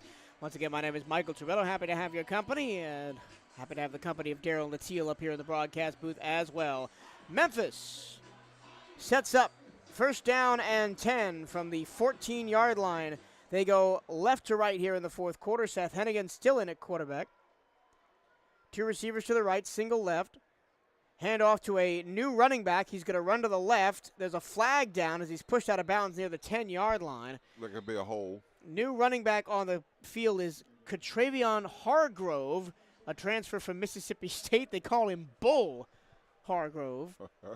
We're going to find out if he's a bull or not, because he turned that corner and carried 3 guys out of bounds. That's going to be negated by a holding penalty. Fourth penalty overall on Memphis. It's been a clean game penalty-wise. Yeah, only 5 penalties for Bethune-Cookman, now 4 for Memphis. Neither team over 50 yards of penalties, and that is at least one positive change from last year for Bethune-Cookman. So now it'll be first down, and the scoreboard says first down and 72. That's not right. The play is from the 25-yard line. Pressure on Hennigan. He rolls out and throws a wild pass, incomplete on the near sideline, intended for Christian Carter. Iverson Clement was in coverage. And now it's going to be second down and 24. Anytime you put pressure on him, he hurries his passes. Anytime we get a rush, he's getting rid of it. We haven't gotten to him enough tonight. Wildcats do have 2 interceptions on the game, almost had 3. Second and 24 from the 32-yard line. Handoff up the middle. Sutton, wide open spaces, tripped up near the original line of scrimmage. He falls all the way down to the 11-yard line. It'll be third down and 6. Once again, that middle rush behind the offensive line, spearheaded by Remington Trophy watch list member Jacob Likes at center, has been extremely effective in giving the Memphis run game a lot of options tonight. Third and 6 from the 6. Or from the 11, excuse me. Pass into the flat, caught close to a first down. He picked it up. That's Towski Dove, who had that long 54-yard touchdown pass reception earlier. And it is going to be a first down and goal at the 4-yard line. Amari Hill-Robinson on the stop. Hill-Robinson's played all game after spending most of the week with a boot. He's played pretty decently well on the outside there, matched up normally against Towski Dove. He's had some matches against Rock Taylor and Kobe Drake as well. They got 2 receivers out and 1 guy out. Yep. Somebody Now, Amari Jones is out there in coverage. They send 1 man across the formation. It's going to be a handoff up the middle. Sutton buried at the 3-yard line by Deontay Washington. Defensive pressure up front. Only a gain of 1. It'll be second down and goal from the 3. Darius Thomas, linebacker. Thomas, a Naples High School grad and a transfer from Florida Atlantic. Bit of confusion in the BCU secondary. Amari Hill-Robinson went all the way across the field. I formation now. Sutton dots it. Under center Hennigan. Snap. Handoff. Sutton cuts it back to the middle. Touchdown, Memphis. Once again, they follow the fullback. Jamari Striker Ayton in at fullback. And he powers his way in. It's another rushing touchdown for Memphis. And the score stands at 55-7.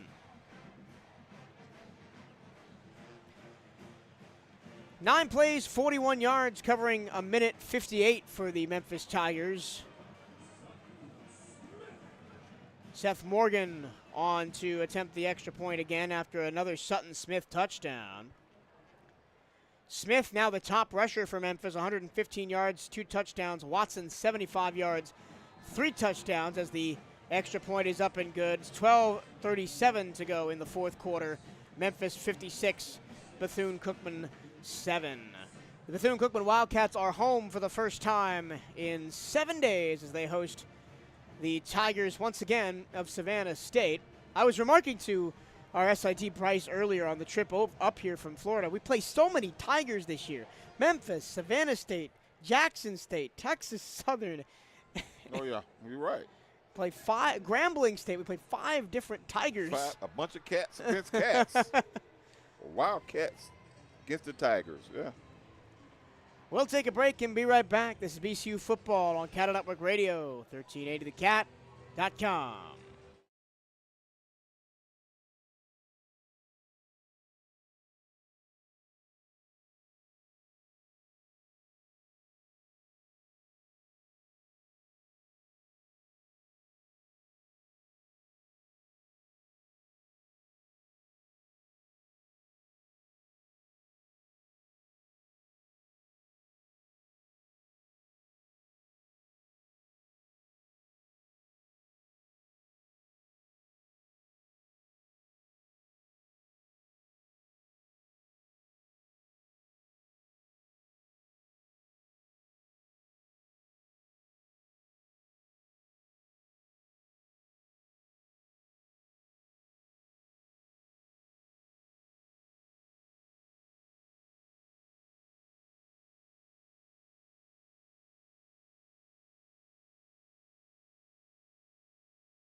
Visit 56-7, your score here in Memphis, Tennessee. The Memphis Tigers over the Bethune-Cookman Wildcats. Wildcats set to get the ball back after another touchdown drive by Memphis and another rushing touchdown by Sutton Smith. 5 rushing touchdowns on the day for Memphis, 2 passing by way of Seth Hannigan. 2 for Smith, 3 for Watson on the rushing touchdown variety, as Memphis has gone over 500 yards of total offense. Vandenberg kicks it off to Dees left to right. Dees has only had 1 return today. He will fair catch this and bring it out to the 25. He's only returned 1 tonight. Only 1. You think they're telling him to fair catch it or what? I think the Wildcats are just trying to not risk anybody's getting injured and just trying to get home and focus on Savannah State next week, as this game is now 56-7. After Savannah State, the Wildcats are on the road 3 times in as many weeks: Miami, Jackson State, and then Alabama State. Back-to-back SWAC road trips to 2 of the tougher teams they'll play all year. Jackson and Alabama State. It's going to be really, top tier. We're really going to find out what this Wildcats team is about on those 2 road trips. We have a new quarterback in the game for Bethune-Cookman. This is Luke Sprague, and he is immediately going to be sacked. And his helmet came off. He fumbled the ball. No, it was a helmet. Oh, no, yeah, no, he didn't fumble the ball. His helmet came off. I'm trying to find a number on who sacked him. Welcome to college football. Yeah, Luke Sprague, the junior college transfer. That was Jalen Johnson who got back there for the sack as Memphis's second unit on defense is in.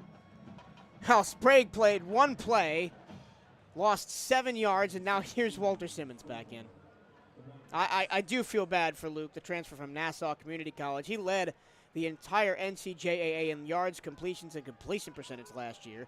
Simmons takes the snap. It's a left side screen. Tripped up near the 20-yard line is Terry Lindsay out of the backfield. Only got 1 yard, and it's going to be 3rd down and 16. Yeah, the receivers are not holding their blocks on that play. That's a swing pass to the running back. The receivers got to keep hold their blocks long enough for him to cut up. Well, Sprague is back in now on 3rd and 16. We'll see if they let him sling the rock. 3 receivers right, single left. Lindsey is in the backfield as the running back to the right of Sprague, who is in the gun. Oh, Delay. Whistle and a stoppage of play.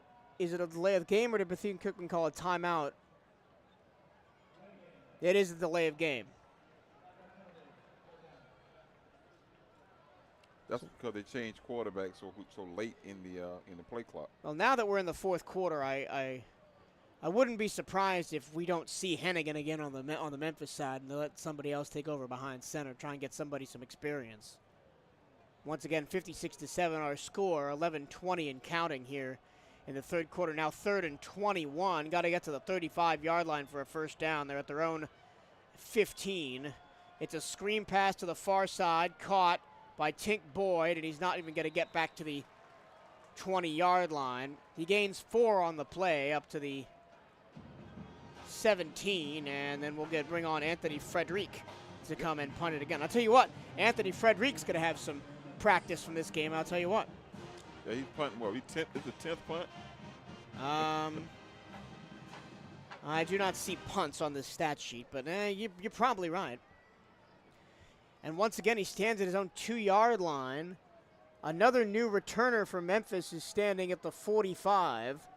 The punt is away by Frederick. It's going to bounce. A flag on the play. It's going to take a BCU roll inside the 40. Yeah, but we hit the return and guy. Be downed at the 39, but I think Bethune-Cookman did interfere with the returner. Now it's getting sloppy with penalties. Played clean earlier. He did play clean for most of the first 3 quarters, but now up to 6. This will be the 7th penalty of the game for Bethune-Cookman as the referee crew talk about it. The referee is Nate Black, umpire Anthony Gibson, headline judge Joaquin Davis.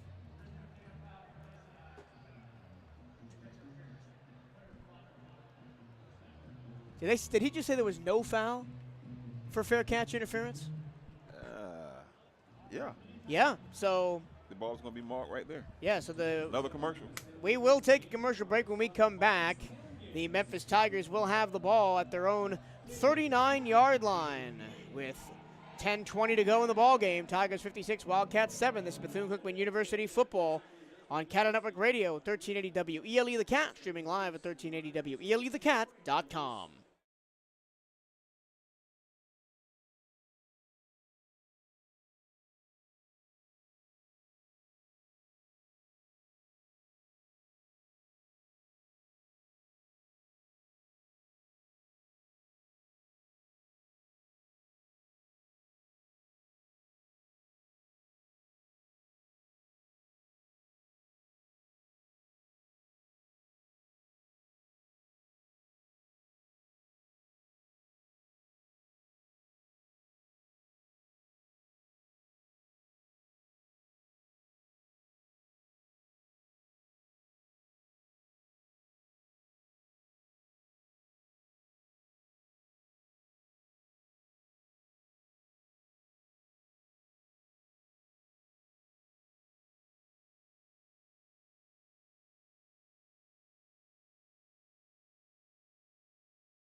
$10:20 to go in the fourth quarter here in Memphis. The Tigers 56-7 over the Bethune-Cookman University Wildcats. Memphis has the ball. 1st and 10 at their own 39-yard line, going left to right. New quarterback in the game for the Memphis Tigers. Seth Hennigan is out. Tevin Carter is in, the redshirt freshman from Memphis, Tennessee, from Pure Youth High School. He takes the snap. It's going to be a handoff up the middle, dragging defenders for about a 3-yard gain is Catravion Hargrove. Excuse me. I will get that name right one of these days. Hargrove, once again, the transfer from Mississippi State. He's a redshirt sophomore, 5'11", 195 from Ruston, Louisiana. 2nd down and 6 after the 4-yard gain on first down from the 43-yard line. Hand off again, this time running left to Hargrove. Wildcats stop him up for no gain. Jefferson LaFontaine in there on the stop for the Wildcats, the freshman from North Miami Beach. Let's hold them here on 3rd down. This will be a 3rd down and 6 coming up from the 43. They're going to the air here. We're going to see what Tevin Carter, this is his first college snaps, but a 3-time Tennessee All-State quarterback, over 2,000 yards in his passing in his high school career on 3rd and 6. He's going to take the snap. He's going to throw to the far side. It's incomplete. Bobbled and dropped by the receiver, Christian Carter. And it's going to be 4th down to the Wildcats. Finally get a 3, and I believe that's our first 3 and out of the game on the defensive side. That was a great tackle that time because on the curl route, he actually had the ball in his hands. But the tackle by Omari Robinson jarred it loose.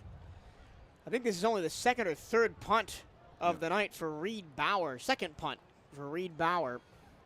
He stands at his own 30, gets the punt away. It's a fair catch called for and taken by Darnell Dees at the Bethune-Cookman 13-yard line. So no points this time, huh? No points for the Memphis Tigers to start the 4th quarter. The Bethune-Cookman University offense will be on the field when we come back. This is Bethune-Cookman University football on CatEye Network Radio at 1380 WELE The Cat, streaming live, 1380 WELETheCat.com.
Under 10 minutes to go with the ball game here in Memphis. The Bethune-Cookman Wildcats are back on offense, down 56-7 here against the Memphis Tigers. Michael Toretto, Darren Latil joining you from the visiting radio booth high atop Simmons Bank Liberty Stadium. It is going to be Luke Sprague back in at quarterback for Bethune-Cookman. Two receivers to the right, none to the left. Put the tight end back there. Screen pass, batted down at the line of scrimmage. And that one almost was taken back for 5 yards for 6 points. Cormonte Hamilton broke that pass up, 2nd and 10. And they're just trying to get Luke Sprague some easy passes, and this defense is eating it up.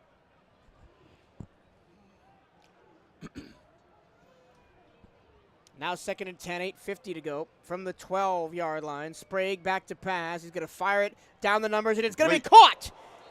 Omari Stewart took a huge shot near the 30-yard line. Flags come out, but he hung on to that football. Well, that was a nice-looking pass. I mean, It was. Threw it on the line, right in the seam. Right between two defenders.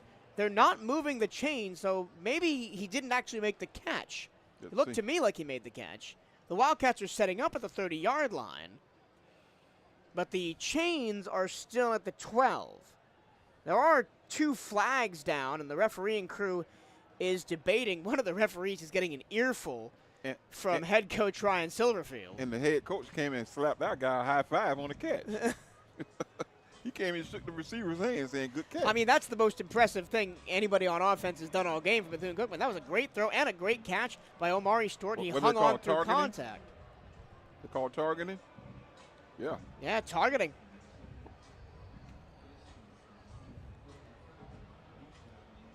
Joel Williams, I believe, was called for targeting, and then now it's going to go under review because they have to review all targeting calls. Okay, so there's another timeout on the field. Well, no, it's not immediate timeout, so we have to continue to talk. Well, let's break down Sprague right now. So Luke Sprague, a product of Springfield, Pennsylvania, and Cardinal O'Hara High School. His first 3 college seasons were at Long Island University.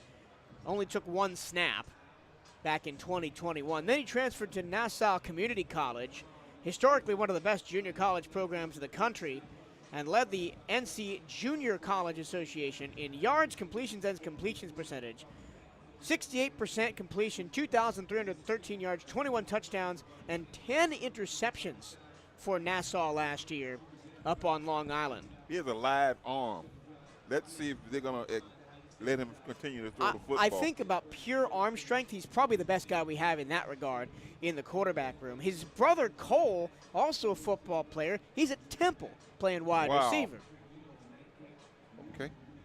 And they played together at Nassau Community College last year. So the Sprague brothers doing big things in college football. As we continue to hold for a targeting review, there was a pass from Sprague to Omari Stewart. Stewart took a hard hit on the sideline at around the 30-yard line. It was driven out of bounds by Williams. And we are reviewing to see if it is indeed a targeting penalty that will disqualify Williams. And you never kind of want to see that, especially this late in the game, a game that's already decided, was decided a long time ago. Then the kid can't play next week. Yeah, and then he has to sit out next week. And while we are waiting, I'm going to try and look up some of the SWAC football scores.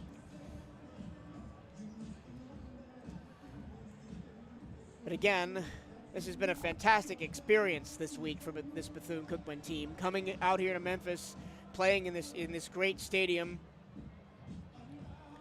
It's growth. It is growth, and yes, they've been punched in the mouth a little bit tonight by this Memphis Tigers team. A Memphis Tigers team that is going to be up there with the top teams in the American Athletic Conference, one of the better mid-major conferences. He's coming back on the field, isn't he? Is that the same guy? Yeah, same guy's coming back. Well, the referees are still at the monitors, so we've got some scores from around the SWAC. Actually, only 2 scores. Mississippi Valley State played Central State today. Don't have a score for that. Grambling State lost to Hampton 35-31. That game was played at Red Bull Arena in Harrison, New Jersey. It is a first down for Bethune-Cookman, and you're right, it's not an ejection for targeting. Alabama State beat Southern 14-10 in Montgomery. Wow. Alabama A&M lost to Vanderbilt. Alcorn State plays Southern Miss. Bethune-Cookman's at Memphis, and Prairie View A&M and Texas Southern. I don't have scores for any of those games. 1st and 10 for BCU. They'll go right to left from their own 32-yard line. Sprague in the gun. Bunch formation, receivers to the right side. Sprague takes the snap, throws down the numbers. It is incomplete. And another hard hit. Same play. Man, talk about the toughness of Omari Stewart. He was targeted down the numbers again on the same play. He took another big shot. That time, I don't think the ball was going to be caught, but he just got rocked near the 45-yard and got popped right back up immediately. And that 2 flags were thrown immediately, and a 3rd flag was thrown after the fact. We may get that unsportsmanlike conduct on the sideline of Memphis. And now we're going to have to review it again. Oh, well, listen, I tell you what, I got some brisket over here. We are in one of the homes of great barbecue. I'm telling you, buddy. I'll tell you a story about last night. So we're on in the hotel, and Dave, who is the information director on the university side, non-sports, is rooming with me on this trip.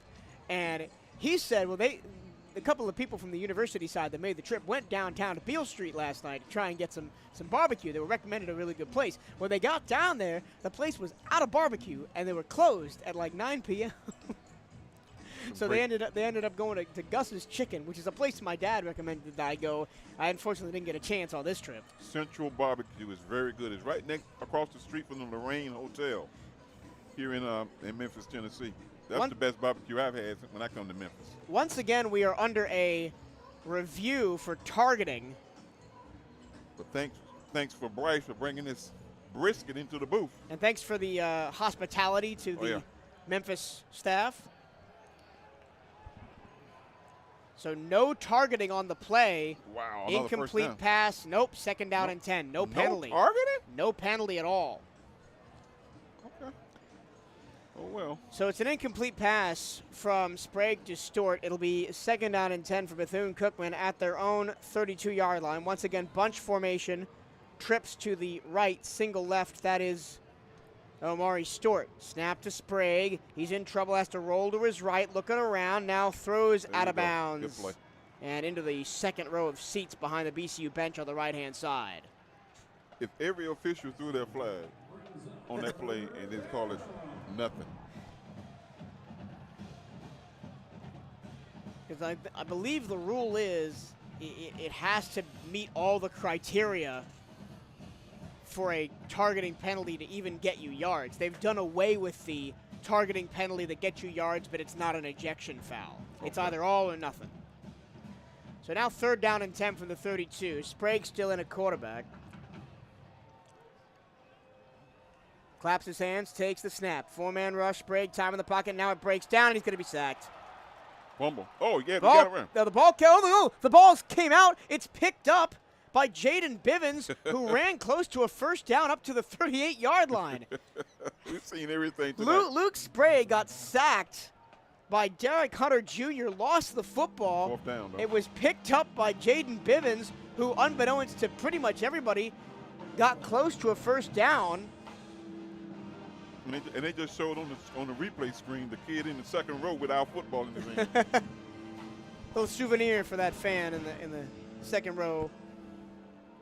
Unfortunately, for Bivens, his gain of 6 was not enough. He needed 10, so it's going to be another punt for Anthony Frederick, this time from his own 30-yard line. It's a high, spiraling punt, forcing the returner back to the 5, and it's a fair catch at the 5-yard line. Deepest starting field position of the game for the Memphis Tigers coming up with a freshman quarterback in Kevin Carter in the game. Let's see if the defense can pin our ears back and get another stop here and move out of this game. There's 7:22 left with a little bit of momentum. Well, that's one of the better kicks from the punter tonight. I guess he's loose. And, of course, he's got the wind going with him from right to left. Okay. That does help, but that did force Memphis all the way back to the 5-yard line. We'll take a break and be right back. 7:22 to go, 56-7. Memphis over Bethune-Cookman. This is BCU football on CatEye Network Radio and 1380 WELE The Cat.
Michael Torello and Darren Latillo live from Simmons Bank Liberty Stadium. 7:22 remaining in the contest. 56-7, the Memphis Tigers lead the Bethune-Cookman Wildcats. The Tigers are on offense at the moment behind redshirt freshman quarterback Tevin Carter. They'll start from their own 5-yard line. Down here. You got a guy in the slot, nobody covering him. Yep, on the top side of the screen, right on the hash marks. Now somebody goes out to cover him. 1st and 10 for their own 5, going left to right. Carter, with his heels on his own goal line in the shotgun, takes the snap, going to hand the ball off. Oh, no, he's going to keep it himself on an end around, and he's going to dive forward for a first down and more. And to the 16, 17-yard line, got 11 yards on the carry. You think they're waving the white flag now or what? No. I mean, and especially with this the freshman in. Freshman in, seeing his first snaps, he wants to compete as much as anybody else. He doesn't care. To him, the score is 0-0. He hasn't contributed any of the 56 points that Memphis has scored. 1st and 10 from the 16-yard line. Handoff, Good running play. left, and the Wildcats swarm down the runner. That was a good stop. Catravion Hargrove lost a yard.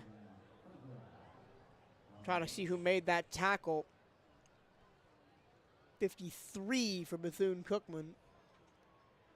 That was Ian Lange, the freshman from San Francisco. Another College of San Mateo transfer. Now 2nd down and 11 from the 16-yard line. Tevin Carter changes the play at the line. 2 receivers stacked to the left, 1 to the right. Carter rolls to his left, throws into the flat, wide open, caught at the 20 to the 25, wrestled out of bounds close to the first down marker. They'll mark him out at the 25-yard line. That's Towski Dove on the reception. Somebody should have been in the flats right there. Both of the guys went with the guy going deep. Correction, Christian Carter made the catch. It'll be up 3rd down and 2. They're at the 25, got to get to the 27. Get a stop right here.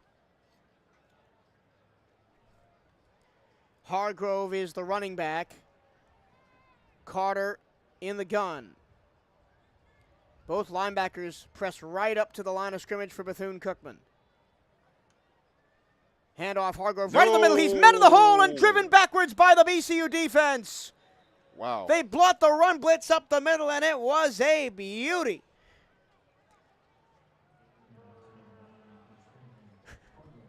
It was number 98 that made the stop for Bethune-Cookman. We don't have a 98 on our roster. No, that's not 98.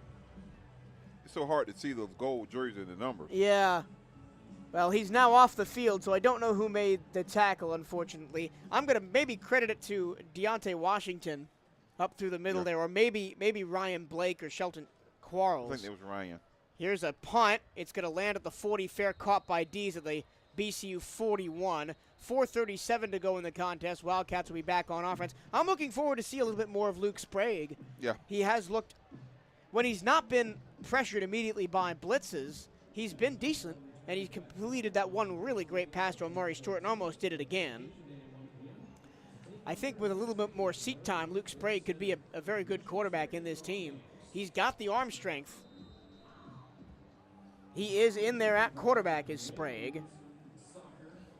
Jaden Bivens is the running back sidecar right.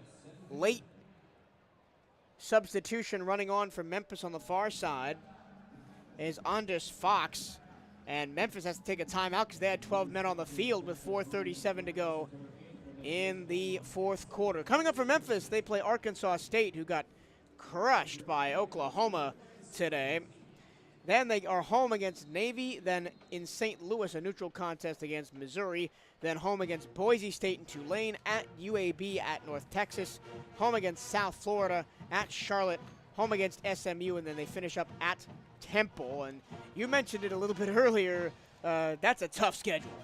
Absolutely a tough schedule. You know, the American Conference, to me, have some great teams in it. After the timeout, Sprague takes the snap. He throws it in the flat, and it is bobbled and caught by Juvensley Bazil. Flags come down after the play, back in the middle of the field near the line of scrimmage. And it looks like it might be a block in the back. It's getting a little chippy out there now. Jamari Sylvester, the right guard, is pointing at his chest and going, Me? Me? What did I do? But it looks like it is him who that penalty is on. We still haven't gotten official word.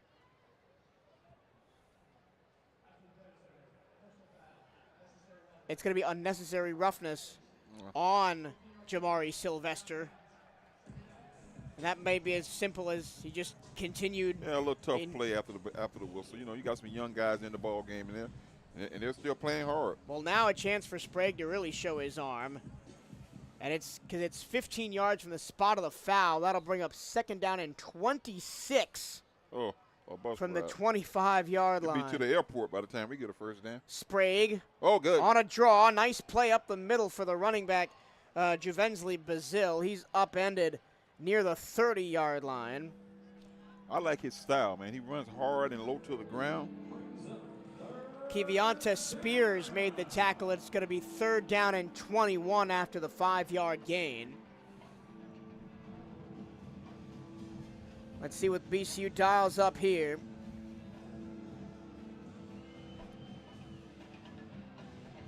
They bring Khalil Overton in at tight end on the left-hand side. Single receiver to the left, two to the right. Sprague again on a draw to Bazil. Slips at one tackle, past the 30 to the 32-yard line. Only a 3-yard gain for Bazil, as the Wildcats are just trying to bleed the last 3:35 off this clock and get out of Liberty Stadium with their heads held high, at least a little bit. This is a complete rebuild. A lot of new players, a new system, new coaching staff. First time we're getting to see our product on the field. We've been very vanilla tonight, but I've seen some good stuff. I've seen some positive stuff. Especially from the defense. Absolutely. Right? And next week against Savannah State is really going to tell us a lot about what this team could potentially be. Punt is away from Frederick, forcing the returner back to the 25-yard line to the 30. Back crosses field to right to left and tackled at the 32-yard line. 41. Clayton Thomas Jr., the defensive lineman, redshirt freshman playing special teams, transfer from Eastern Kentucky, made the play. And the Memphis Tigers will start from their own 32-yard line going left to right. 2:55 to go in the game, 56-7. The game is really slowed down here in the fourth quarter, only 7 points in this final frame. And it was right at the beginning when Memphis started the fourth quarter inside the red zone. Well, that's a good thing right there. 56-7. Cats can hold their head up. Learning experience. It's a process. Like I said before, we got a lot of new players. Continuity is what coach is looking for here. And as a former player, Mhm. right, you've got 2 games where you're supposed to lose to Memphis and Miami, a game where you're supposed to win against Savannah State, sandwiched in the middle. How well does playing those lopsided contests actually prepare you when we get to Jackson State in conference play at the end of next month? That's a good question, because tonight you saw the play of the defensive line. You saw the secondary look a little weak. But next week you won't have this same level of talent when you see Savannah. Trevin Carter back in at quarterback for the Tigers. He takes the face mask high snap, hands the ball off. Falling forward for about 6 yards is Hargrove, running right between the tackles, right up the gut. You won't see a team like this other than University of Miami the rest of the season. So Savannah will give us a test, but we should play well against them. I Then think going to the U next week. The test against Savannah is really a test against ourselves. Right. Can we execute a team against a team that we should be favored against? After the 6-yard run, 2nd down and 4. Here's the snap. Again, handoff up the middle. Nothing doing for Hargrove. Met in the hole by Ryan Blake and driven backwards. Darian Davis was also there on the stop. I'm excited to see what the offense does next week, because the handcuffs is definitely on the quarterbacks and the offense tonight. Yep. 1:50 to go, clock running. It's 3rd down and 4 for Memphis from their own 23-yard line. I've been in the playroom with Coach Gerbino, and I've seen the offense. We didn't see that tonight. Tevin Carter in the gun. Hargrove sidecar left. It's fumbled. The ball is fumbled. Boise picks it up, and they're going to run it into the end zone for a touchdown. Touchdown Bethune-Cookman. Touchdown maroon and gold. Educate Brown says, "Thank you very much. I'll take that on a silver platter." That kid's been playing well all night long, and the defense has scored 14 points tonight. A little bit of something to sweeten the deal, as Looks said the even better. Wildcats. 56-14. That looks better. But that was just a botched handoff from Tevin Carter to Katerion Hargrove. The ball fell right into the lap of Educate Brown, and he just walked right into the end zone. These kids are still playing hard, man, especially on the defensive front. Do not give the Wildcats an inch. I think that's the biggest takeaway we're going to have to take from this game. Second attempt at a field goal is up and good for Cade Hector, the Australian kicker. And the score with 1:25 to go in the ball game, 56-14. All 14 points for Bethune-Cookman have come on the defensive side. Amari Jones with a pick 6 that he batted up into the air at the line of scrimmage and took 50 yards to the house. And then Educate Brown took advantage of a botched handoff and rumbled in from 15 yards away for the Tigers. So 2 Tigers miscues have gotten the Wildcats their 14 points tonight. That's because they've been playing hard all night long. They forced a fumble. We also had one that was called back. They said it hit the ground. Yeah. We should have had another pick 6 in the. They could have had 3 defensive touchdowns. 3 defensive touchdowns tonight. That was Shelton Quarles Jr. who was denied that pick. That would have been a 70-yard pick 6 off of that deflection that after review hit the ground before Quarles picked it off and went the other way with it. But again, like we said after the pick 6 in the first quarter, this puts the BCU defense right back on the field where they have been for most of the night. Time of possession, 35 minutes for Memphis, 23 minutes for Bethune-Cookman. Everybody say hi, DJ Tanner. Cade Hector, the redshirt sophomore kicker from Sydney, Australia, product of the Pro Kick Australia program. And he doesn't take a long run. He just one step and kicks it, or he's just kicking the onside. Just a short kick to the 20-yard line, return to the 25, from left to right, crossing to the 30, to the 35, breaking tackles to the 40, pushing the pile past the 45 near the 50. A Bethune-Cookman player went flying over the top of the pile as they finally stops the returner's momentum near midfield. They'll spot the ball at the 47-yard line. Minute and 15 to go. Keep playing hard. Keep your head up. We'll see you in Daytona Beach next week. Next week, it is Friends and Family Day at Daytona Stadium as the Wildcats take on Savannah State. Join us there. And also at the other home games this season, Texas Southern on October 14th, Mississippi Valley on November the 2nd, Alabama A&M on November the 11th, and also join us in Jacksonville as the Wildcats play Southern on the 21st of October. Duval. Trevin takes the snap and will kneel it down. With 1:12 to go, the Memphis Tigers have turned off the gas and parked the car after they have raced away to 56 points in this football game, and the final score will be Memphis 56, Bethune-Cookman 14 as the final 1 minute will tick away off of the clock.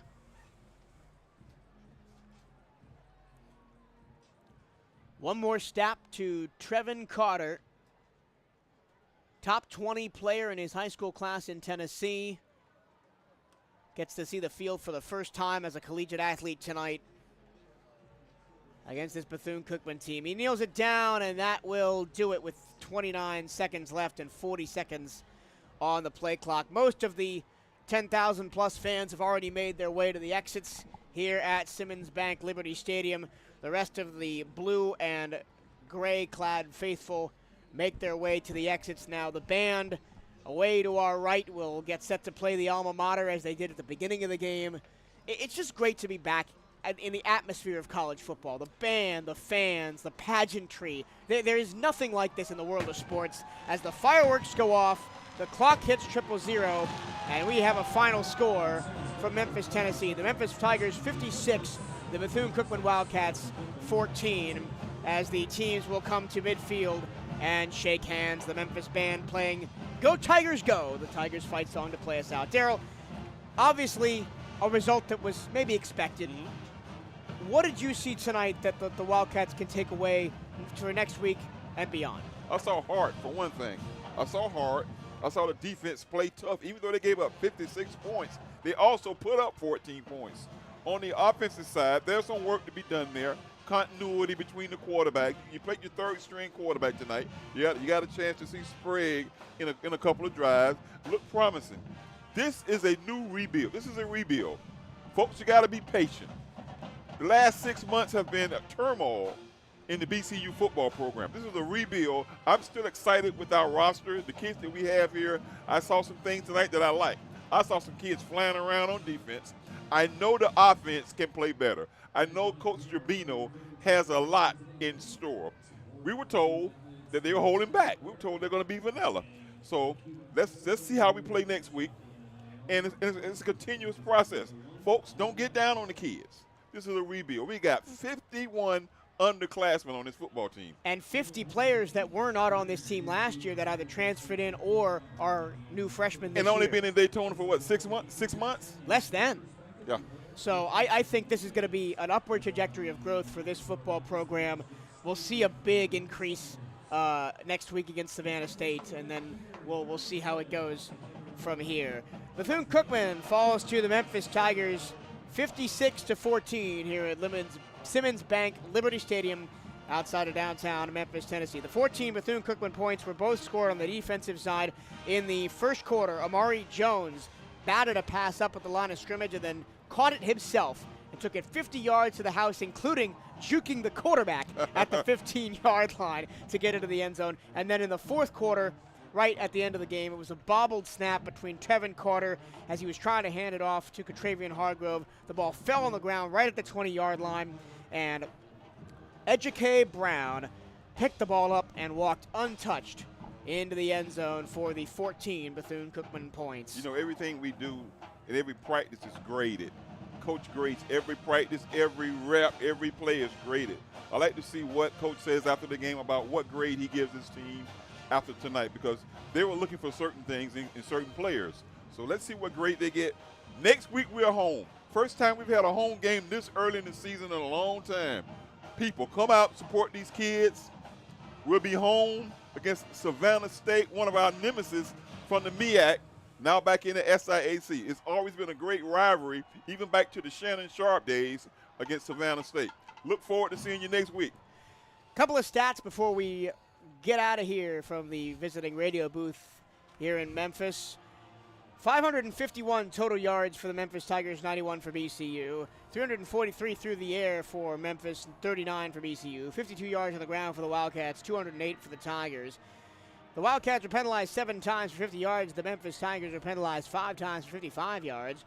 Memphis had 27 first downs, Bethune-Cookman 4, and they were 4 of 12 on third down. Bethune-Cookman 1 of 14. They ran 81 total plays. Bethune-Cookman 48. Had 6.8 yards per play. Bethune-Cookman had 2. Rushing yards 214 to 75, adjusted for negative plays. Bethune-Cookman was never in the red zone on offense. Memphis went 8 of 9. Time of possession dominated by the Tigers. 36 minutes and 43 seconds for Memphis. Just 23 minutes and 17 seconds for Bethune-Cookman. The Wildcats scored 14 points on 3 Memphis turnovers. Only 1 turnover, the fumble, for Bethune-Cookman back in the second quarter. The Wildcats sacked the Memphis quarterbacks 4 times. We were only sacked 1 time officially. Of course, one of those other times was a fumble that did not count. Memphis had 8 tackles for loss for a total of 29 yards. Bethune-Cookman had 5 tackles for loss for a total of 14 yards. Hennigan led the way with 334 yards passing, 27 of 36 for 75% completion, 2 touchdowns, 2 interceptions, and the 1 pick six. That's a 160 passer rating. Best player on Bethune-Cookman tonight offensively was Simmons. Had 18 yards, both rushing and passing. And, of course, we saw Sprague 3 of 6 for 21 yards as well. Once again, your final score from Simmons Bank Liberty Stadium here in Memphis, Tennessee. The Memphis Tigers 56, the Bethune-Cookman Wildcats 14. For our entire crew here in Memphis with Bethune-Cookman, Gino Smith and Bryce Hoynoski in the Athletic Information Department, Larry Steele, man of the controls in the halftime show back in Daytona Beach at our 13 Into the Cat studios, Daryl Latil in the broadcast booth alongside me. My name is Michael Turillo. Thank you so much for listening. Join us next week again for Savannah State and all season long on the CatEye Network. Once again, your final score, Memphis 56, Bethune-Cookman 14. So long from Memphis.